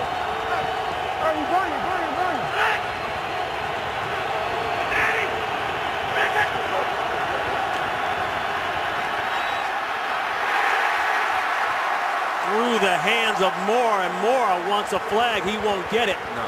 T.J. Ward is all over it. No penalty on that one, big fella. That was just well-played defense. They tried to run a little pick there. Nah, Ward does a nice job of just getting his hand in the pocket. You know, everyone always says, hey, you got to look back for the ball. That's face guarding. There is no such thing as face guarding. As long as you don't make contact, you don't have to look back. That was just a well-played ball. This is Hauschka, 20 yards out. He puts it through, and we've got a tie game here in Cleveland. So with time winding down here in the 3rd quarter, the Seahawks with a big play, Sidney Rice coming up in a busted coverage, and they're able to get 3. I talked about face guarding. If you stop it right there, stop it. All right, he can put his hand, he can put both hands up here. He can wave them around. He can do whatever he wants as long as he's not making contact. Now, there's a little contact on the arm there, but not enough to draw a flag. He just played that well. Ward played that route well. He put his hand right in the pocket, right where the ball is going to be thrown, and he makes a play on it. But that's not a penalty. And anyone thinks that, well, face guarding is not a penalty. Now, if he'd contacted him and not been looking at the ball, that's a different story. That's a different story. So both teams started out very rough. 6 penalties in the first few minutes of the 1st quarter. Ball switched hands back and forth. A lot of 3-and-outs. The Browns on the board early in the 1st half, but not able to do anything since that time. You know, the Browns early in the 3rd quarter, they had a couple drives that looked like they might be getting something going, but then they'd get to 3rd down and they'd falter, they'd take a sack, or they'd have a negative play on a penalty. And that's kind of been the story for them today, but they've done some good things in the 3rd quarter. They just haven't been able to sustain it. Gibbs is going to take this one about 6 yards deep. Hit, spins, goes down at the 18-yard line. Don't forget, coming up, America's Game of the Week, Aaron Rodgers and the Green Bay Packers head to Minnesota. Well, that's a fierce rivalry now. Christian Ponder with the first start for the Vikings. Or you'll see the Rams and the Cowboys from Big D. A.J. Feely with the start there. How about Rodgers' completion percentage? I guess that's pretty good, huh? You're a football guy, right? You tell me how good it is. Wow, he's something else. I said this a few weeks ago when we were doing their game. I don't know that there's a player in any sport right now that's playing their position at a higher level than Aaron Rodgers is playing quarterback. Even Albert Pujols? Last night was pretty special. Nice spin move there, Hardesty. Hawthorne cleans him up. A pickup of 5.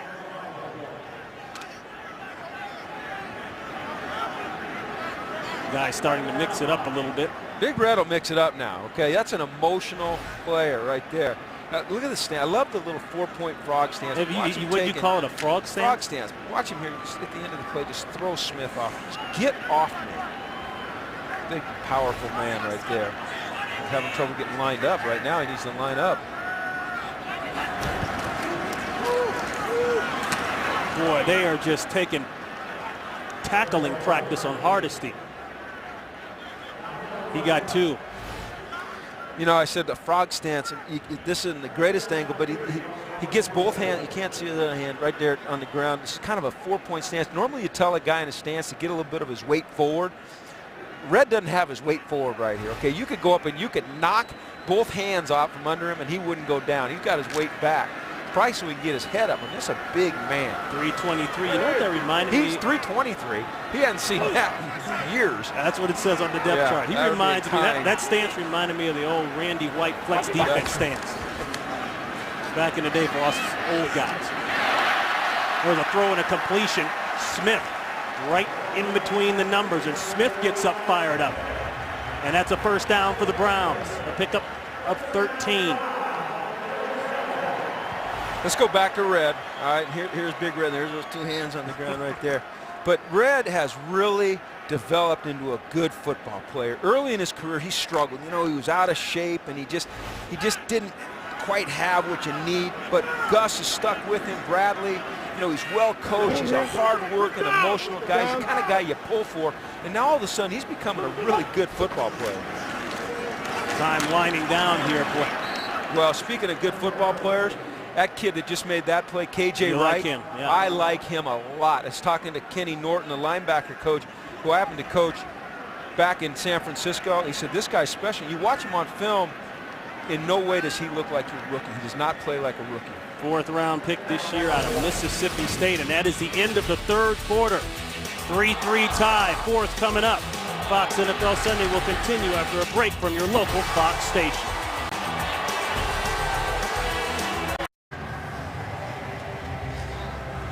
We start the 4th quarter here in Cleveland. Ron Pitts, Jim Mora, Andrea Avent down on the sidelines. It's a 3-3 game.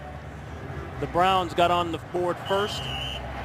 Phil Dawson with a 52-yarder in the first half. Hauschka just hit a 20-yarder. They couldn't get the ball in after a nice throw and catch there. Sidney Rice on the other end of that.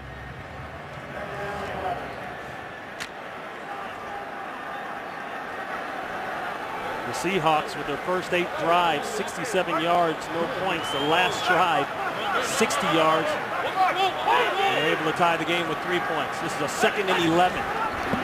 Pressure backside, ball comes out, it's complete. That's the tight end Moore. You know, really a nice job by McCoy there getting rid of that thing. That's scat protection, okay? That means we're going to keep 5 in, we're going to get 5 out, and if somebody comes free, if somebody comes unblocked, it's up to our quarterback now to get rid of it right now. And Colt McCoy there did a great job of getting the ball out of his hands quickly. He took the hit, all right, which is going to happen sometimes, but he got the ball down the field, and now they got a 3rd and manageable, and they're 50% today on 3rd down, which is impressive against one of the better 3rd down defenses in the league. And that scat protection, the quarterback's got to beat one. Sometimes it means a hit. There's another one. There's a throw outside. That's complete to Obignaya. Obignaya has got the first down. He gave Thomas a ride. That's a pickup of 7. A key block there by John Greco. Key block and great effort, too. You know, you got David Hawthorne coming free up the middle. You got the really nice block on the edge right here on Cam Chancellor. And then the second effort to get the ball out there and just squeal enough out of it away from Earl Thomas to keep the sticks moving. And they've done hey, they're 9 of 17 on 3rd down. And against this defense, that's pretty darn impressive. So, hey, there's a positive for you about I this like offense. when you go into coach mode. Do you know you bend your knees? Really? Yeah, you get in the hitting I stance. did when I was playing. I know that. All day long, Hardesty, second play to the right side, and another Browns first down. That's 16. Let's go out to Los Angeles. Update, here's Kurt Menefee. And another Calvin Johnson touchdown. Off the play fake, he hooks up with Matthew Stafford for his league-leading 10th touchdown reception of the year. The only thing that didn't go right, he kind of fumbled the slam dunk, but that's okay. We pulled the lines closer. 2016 in the 4th quarter with the Falcons. Ron and Jim. Boy, the Lions in another dogfight at home. Megatron with the solid numbers. I'll say this, all right, for the Cleveland offense, they are only averaging, what a carry, 3 yards a carry, but they're going to keep hitting it in there. They keep hitting it up in there. You got to like that. I mean, they're going to stick with the run. And you know what? You show me how you bend his knees. All right, knee bend, when you play football, you're supposed to play with your knees bent. I was never knee bent. I was a waist bender. Okay? So was I. Yeah, and that's why I never played. And that's why I'm up here now, because I couldn't bend at the knees. And now the knees don't work at all. You don't want to be a waist bender. No. I was a waist bender. Here comes pressure. Chancellor misses, but the main goal is achieved, and McCoy is busted up. He gets up real slow with the help of a teammate. But Chancellor, he's been active coming around the corner all day. You know what he does a heck of a job of, is timing up his blitzes. Yeah. And they're bringing 2 DBs off the edge right there, and they've got one back to protect. The guard can't kick out and get it, and this is a really well-designed scheme by Gus Bradley. And Cam Chancellor, his timing is impeccable on his blitzes.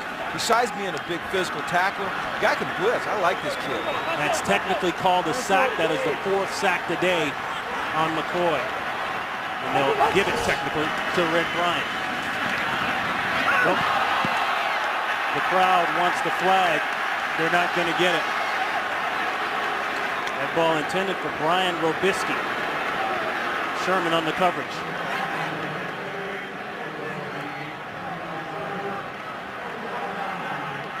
Ball tipped coming out. You'll see the ball coming out here getting tipped right there, and that's enough to throw it off trajectory, and that's also enough that they're not going to call PI down the field. 53, officially 52 for Dawson. Boy, nice little draw on that one. The tie is broken. 6-3. Thank goodness for field goal kickers today.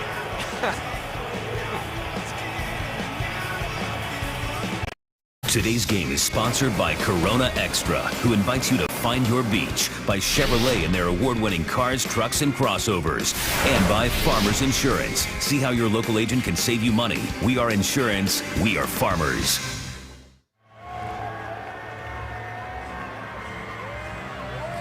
Captain Cleveland. I love the look the fan in the lower left is giving him. Look at the moves. She's not sure what to think of that dance. Let me ask you this. When you get up in the morning and you put that outfit on, do you just go, dang, I look good? Aren't fans great? I mean, that's what makes our game I think great. you have to say that when you put that uniform But on. it's awesome. I mean, guys, they say, you know what, they're uninhibited. Let's go watch some football, man. It's awesome. That field goal officially marked 53. First time ever in the career that Dawson has hit 2 50-plus field goals in the game. And Washington hit hard, spun around. They'll mark it at about the 21-yard line. 11 minutes, 11 seconds, 3-point game, and Cleveland. Go ahead, get excited, Pat. That's about all you're going to get.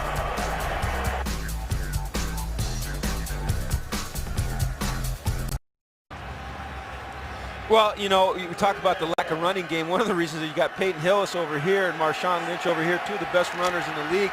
Neither of them playing. Now, we knew Hillis wasn't going to play, but the late scratch of Marshawn Lynch, you have to say, has affected this Seattle offense.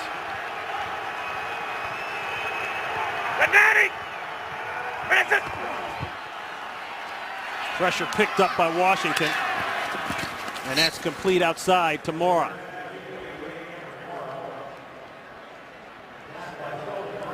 The Browns trying to get out of the AFC North cellar. They're in last place at 2-3, behind 4-2, 4-2, 4-1. That would be Pittsburgh, Cincinnati, and Baltimore in that order.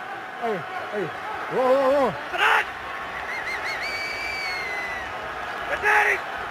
Empty backfield. Better be a quick throw. There it is. Nice job. The man we talked about earlier, the playmaker, Joe Hayden. Boy, he sniffed that out. He was a rolled up corner, which means he was responsible for the flat there. And he saw it and he jumped it. This guy is a very good football player. They're certainly happy to have him back today. You know, he had a bad back coming out of college, didn't have a good combine, ran a slow time. A lot of people stayed away from him, but the Browns didn't. They picked him number 7 overall last year out of Florida, and he brings a type of energy that they can't afford to be without. Go. 4-man rush. No place to go with the football. Sidney Rice screaming, where is the penalty? Mike Adams almost had the pick. That'll bring on the punt team for Seattle.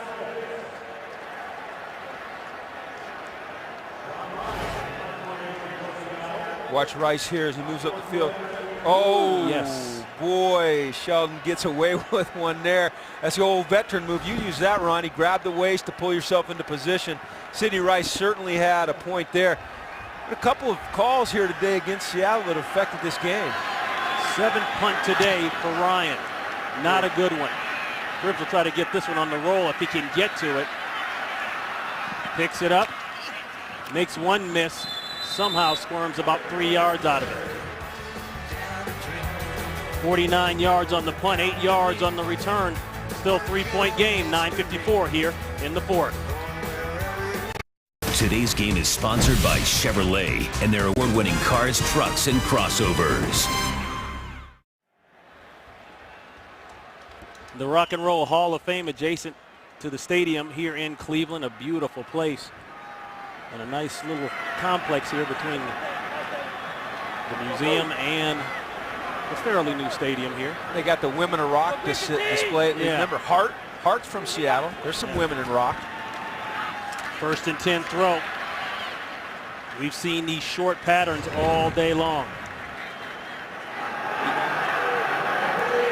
This last drive now, McCoy took some shots. They've got to do a better job of protecting him, and then he's got to do a better job of protecting himself. I appreciate the grit that this kid shows. He's tough. He's hard-nosed. Like we said all broadcast, he's a winner. But, boy, you still got to keep him upright. That one good 5 yards to Greg Little.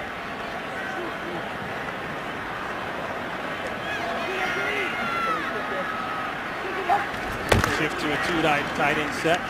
Hardesty, boy. Hardesty, I hope he's got plenty of air in his helmet. Chancellor coming up. Clemens is there. And Colt McCoy, you talk about his work ethic, what type of winner he is. He called up Brett Favre in the offseason down there in Kiln, Mississippi and said, hey, Brett, can I come down and spend a couple days with you? And of course, good old Brett said, yeah, come on down tonight. He didn't come down that night, but he came down there and spent some time with Brett trying to learn that offense, that West Coast offense that Favre had mastered under. Well, he'll get Mike it. Holmgren. He's got a little ways to go. He's got a long ways to go, but he'll get it. You know, this kid, like you said, great work ethic, good decision maker. You There's see another right one there, accurate. It's just going to take some time. Listen, give the guy a chance. This is his 14th start. He's a young kid in this league. People need to every once in a while take a breath, recognize the situation, and give a kid a chance. This guy's going to be a very good player. Evan Moore for 9. I'll tell you one thing about the Seattle defense, and this is good for Colt. They have created some tight windows because they are all over these receivers. There's not a lot of openings to throw into. That one opened up nicely, good enough for a first. Man-to-man coverage. Turned down. Should have been caught. Greg Little dropped. You know, we said this earlier in the game, is when you're a college quarterback, guys are open all over. Everyone's open, all right? The windows are big. When I talk about windows, I'm talking about the area between the defenders that you can throw the ball into. And everybody's open in college. But when you get to the National Football League, if a guy looks open, by the time you throw it, he's covered. You got to throw it when he's covered, anticipating that he's going to get open. And that is a hard transition for young quarterbacks to make.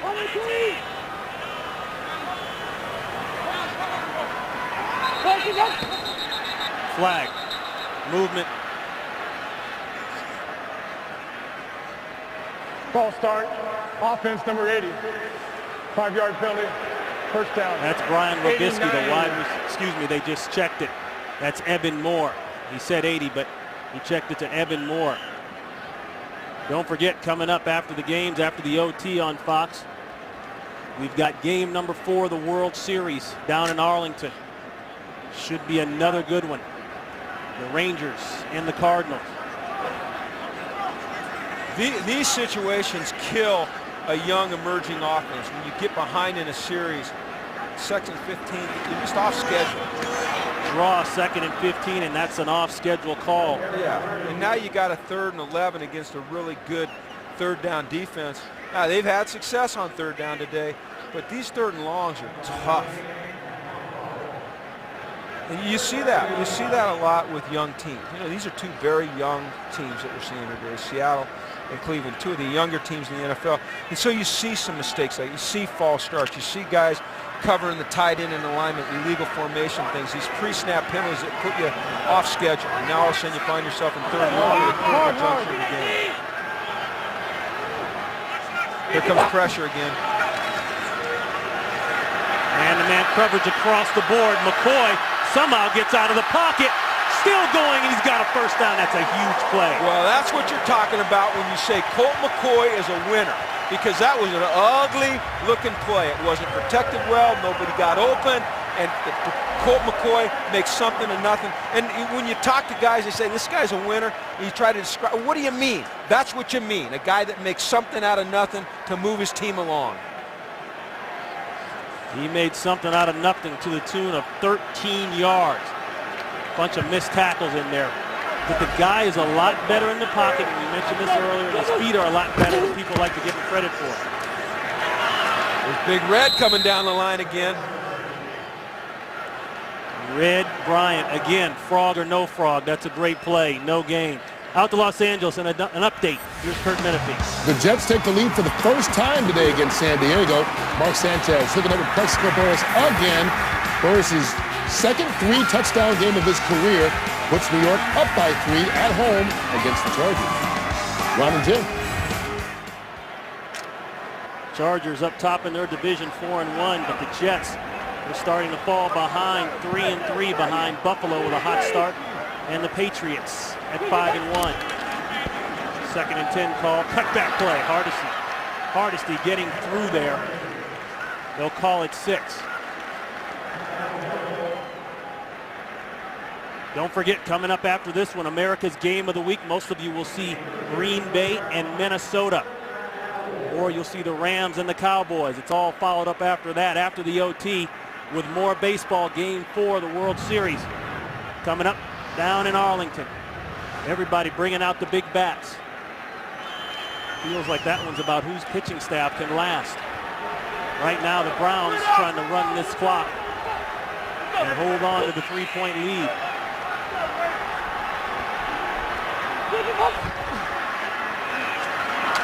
3rd and 4. It's wide open for Obignaya, and he's got another first. Seahawks have been solid all day up front, but now they're starting to get worn down a little bit. A pickup of 6. Well, what happened there, Ronnie, is this. This is a really good call. You got a 3-man front on 3rd down. You got Leroy Hill moving over here to play man. 2 linebackers. You can't see the other one, but Hawthorne. And when you get into that 3-man front like that, and you're in a pass rush mode, and the team runs an off tackle or counter play like they just, it's really tough to defend. Now, I think what happened there is they knew by substitution that the Seahawks were going to be in that 3-man line, and they dialed up a nice run. Another nice run. This one breaks for Hardesty. Ooh, as he planted, but he's got the first down. A good run and a great hit by Chancellor.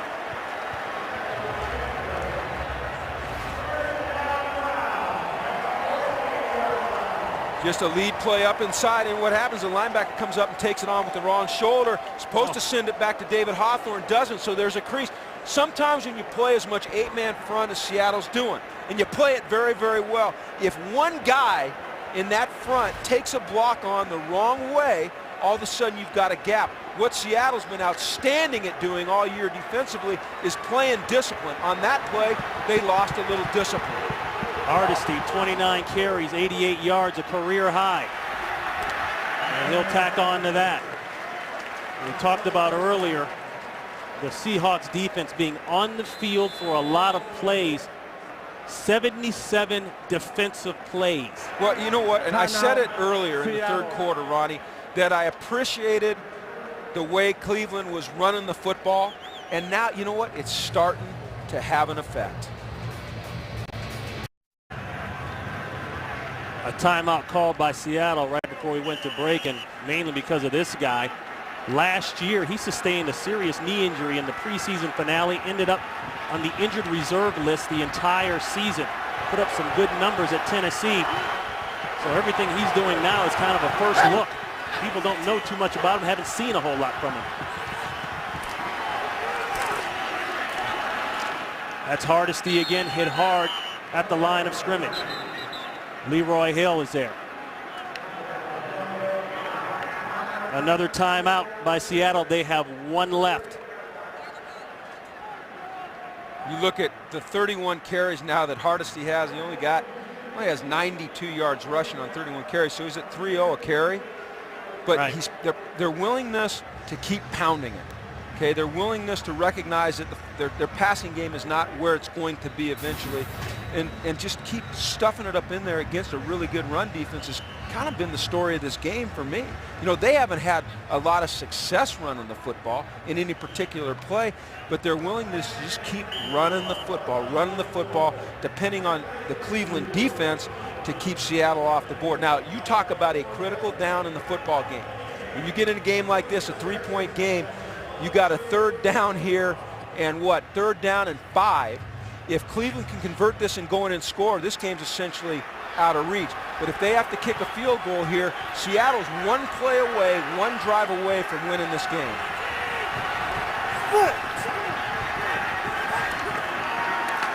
Third and 6. Obadiah drives his feet. He didn't get it.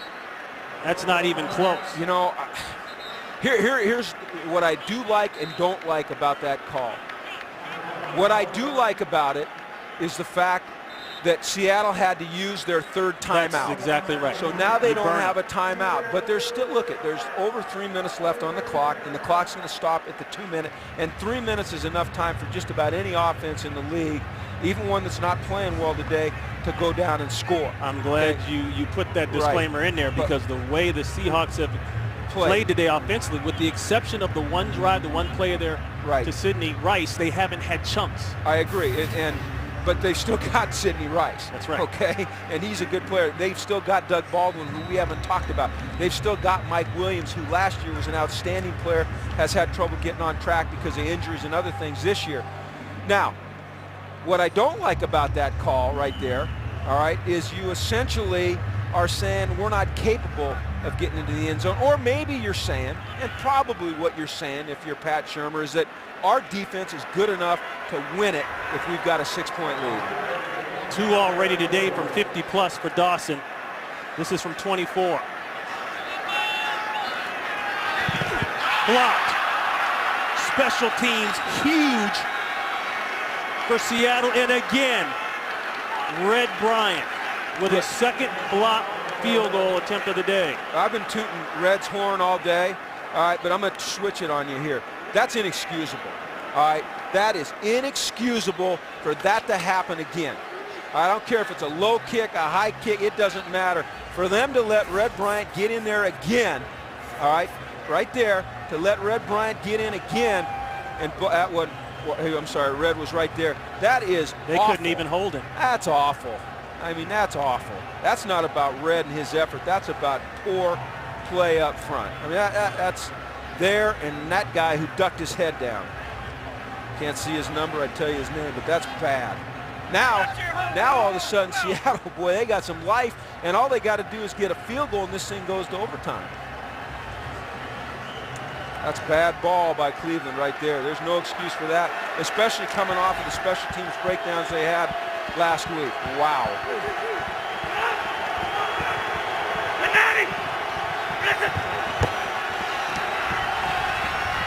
Seattle's ball, 1st and 10. The comeback looking for Williams. And that's a throw out of bounds. Well covered. 2nd and 10. Well, this Cleveland defense has been outstanding today in all areas. They've done a tremendous job against the run. They've put pressure on the quarterback. They've played well in the secondary. What's most impressive to me as a guy who coaches secondary is the way they're playing level. You know, they understand where their help is, and therefore they're getting guys covered up on both sides. Dick Geron, defensive coordinator, taking over from Rob Ryan. Got his defense dialed up pretty well. In trouble. Whitehurst throws. Was he out of the pocket? That's the question. Chris Gokong with the pressure.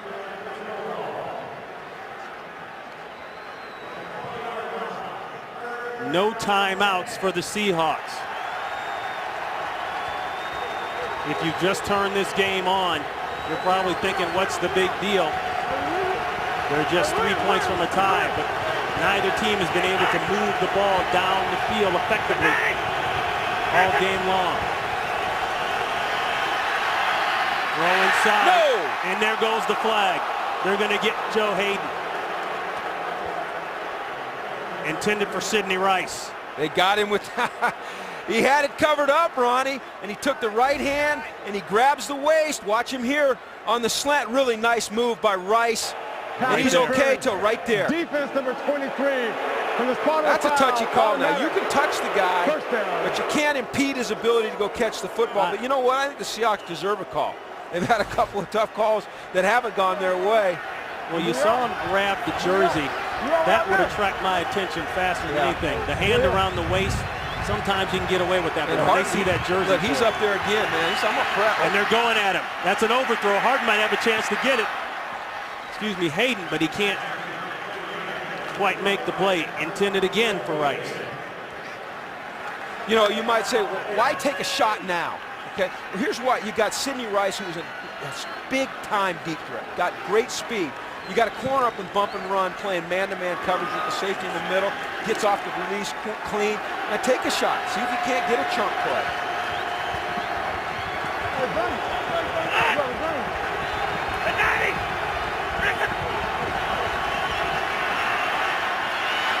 Quick screen. And a vicious hit. How about that? Hayden covering, then coming up, putting the wood on Washington. Good football player. Sidney Rice did a really nice job downfield blocking him. Had his gloves on him, had him bottled up, and Hayden fought off of that thing and put the lick on Washington. Watch the block down the field here. Watch the block right there. Get off him. Lays the wood. Washington, nice play, got 5, got out of bounds, stopped the clock.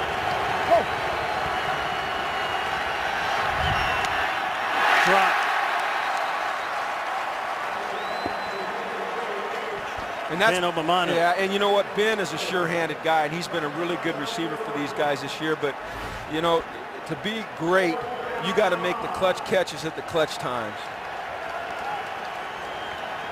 And when you are struggling on offense, I've said this a couple times today, and you got a young quarterback, or not young, but a new quarterback, you got to help him out. You help him by just making those routine catches to keep the sticks moving.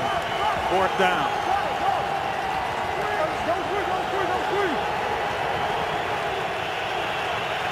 You're going to get a 3-man rush here. Nope. The throw, it's caught, but a flag is down. The reception is good by Baldwin, but let's check this flag, and it's going against Seattle. Pass interference. Offense number 15. 10-yard penalty. It's still 4th down. Went against the guy who made the catch. Well, he runs a pivot route, Ronnie, which means he releases down inside hard. Watch him here. He's going to release down inside hard against man-to-man coverage here. And then, well, that's not much of a push-off. The problem is that the defender fell. Wow. I don't know about that, but, I mean, I can understand what the, do you think I'm pro-defense here? No, you're all right. I can understand what the officials saw. But when you have the luxury of replay and slowing it down, I don't know if there was much there.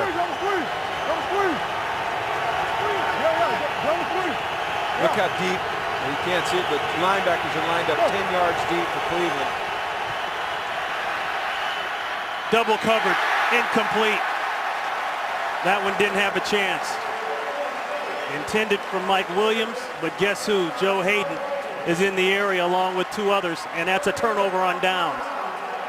Ronnie, this is about the worst offensive performance I've seen in a long time. And 136 total yards is just not acceptable at this level, regardless of who's playing quarterback. And I think a lot of it had to do with the fact that Marshawn Lynch was a late scratch from this game, because I think for Seattle to be effective offensively, they've got to be balanced, and they've got to have that guy in beast mode pounding people, which opened things up in the pass game, and he wasn't there for them today, and they had a horrible day. And the Seahawks, they've got talent on the outside on the perimeters, as we say, but you look at the list here, there's the stats: 2 catches for Rice, 2 for Mora, 1 for Tate, 1 for Williams. That's not going to get it done. Well, and remember now, Cameron Mora, he just was activated.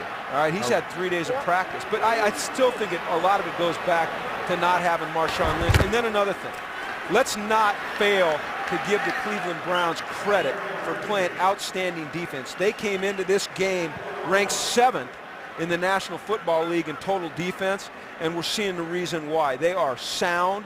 They're fundamentally sound. They play fast. They don't make mistakes. They're really a good defense. That's the 2-minute warning. That's the 2-minute warning. Browns trying to go to 500.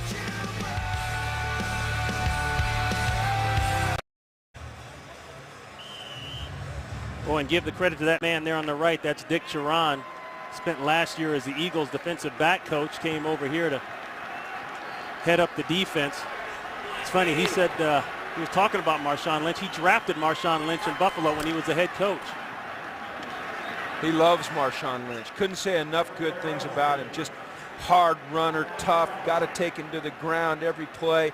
And I'm sure there was no one in this stadium happier that Marshawn was a late scratch than Dick Duran. And a look at the total plays, boy. That's Cleveland's offensive plays at 80. Now that means that the Seahawks were on the field for that many plays defensively, and that's a lot. Let me ask you something here, Ronnie. Strategically, all right, unless they get a first down here, all right, they're going to have to make a decision. Do we kick a field goal? We've had 2 blocked, or do we go for it and just bank on our defense winning it for us?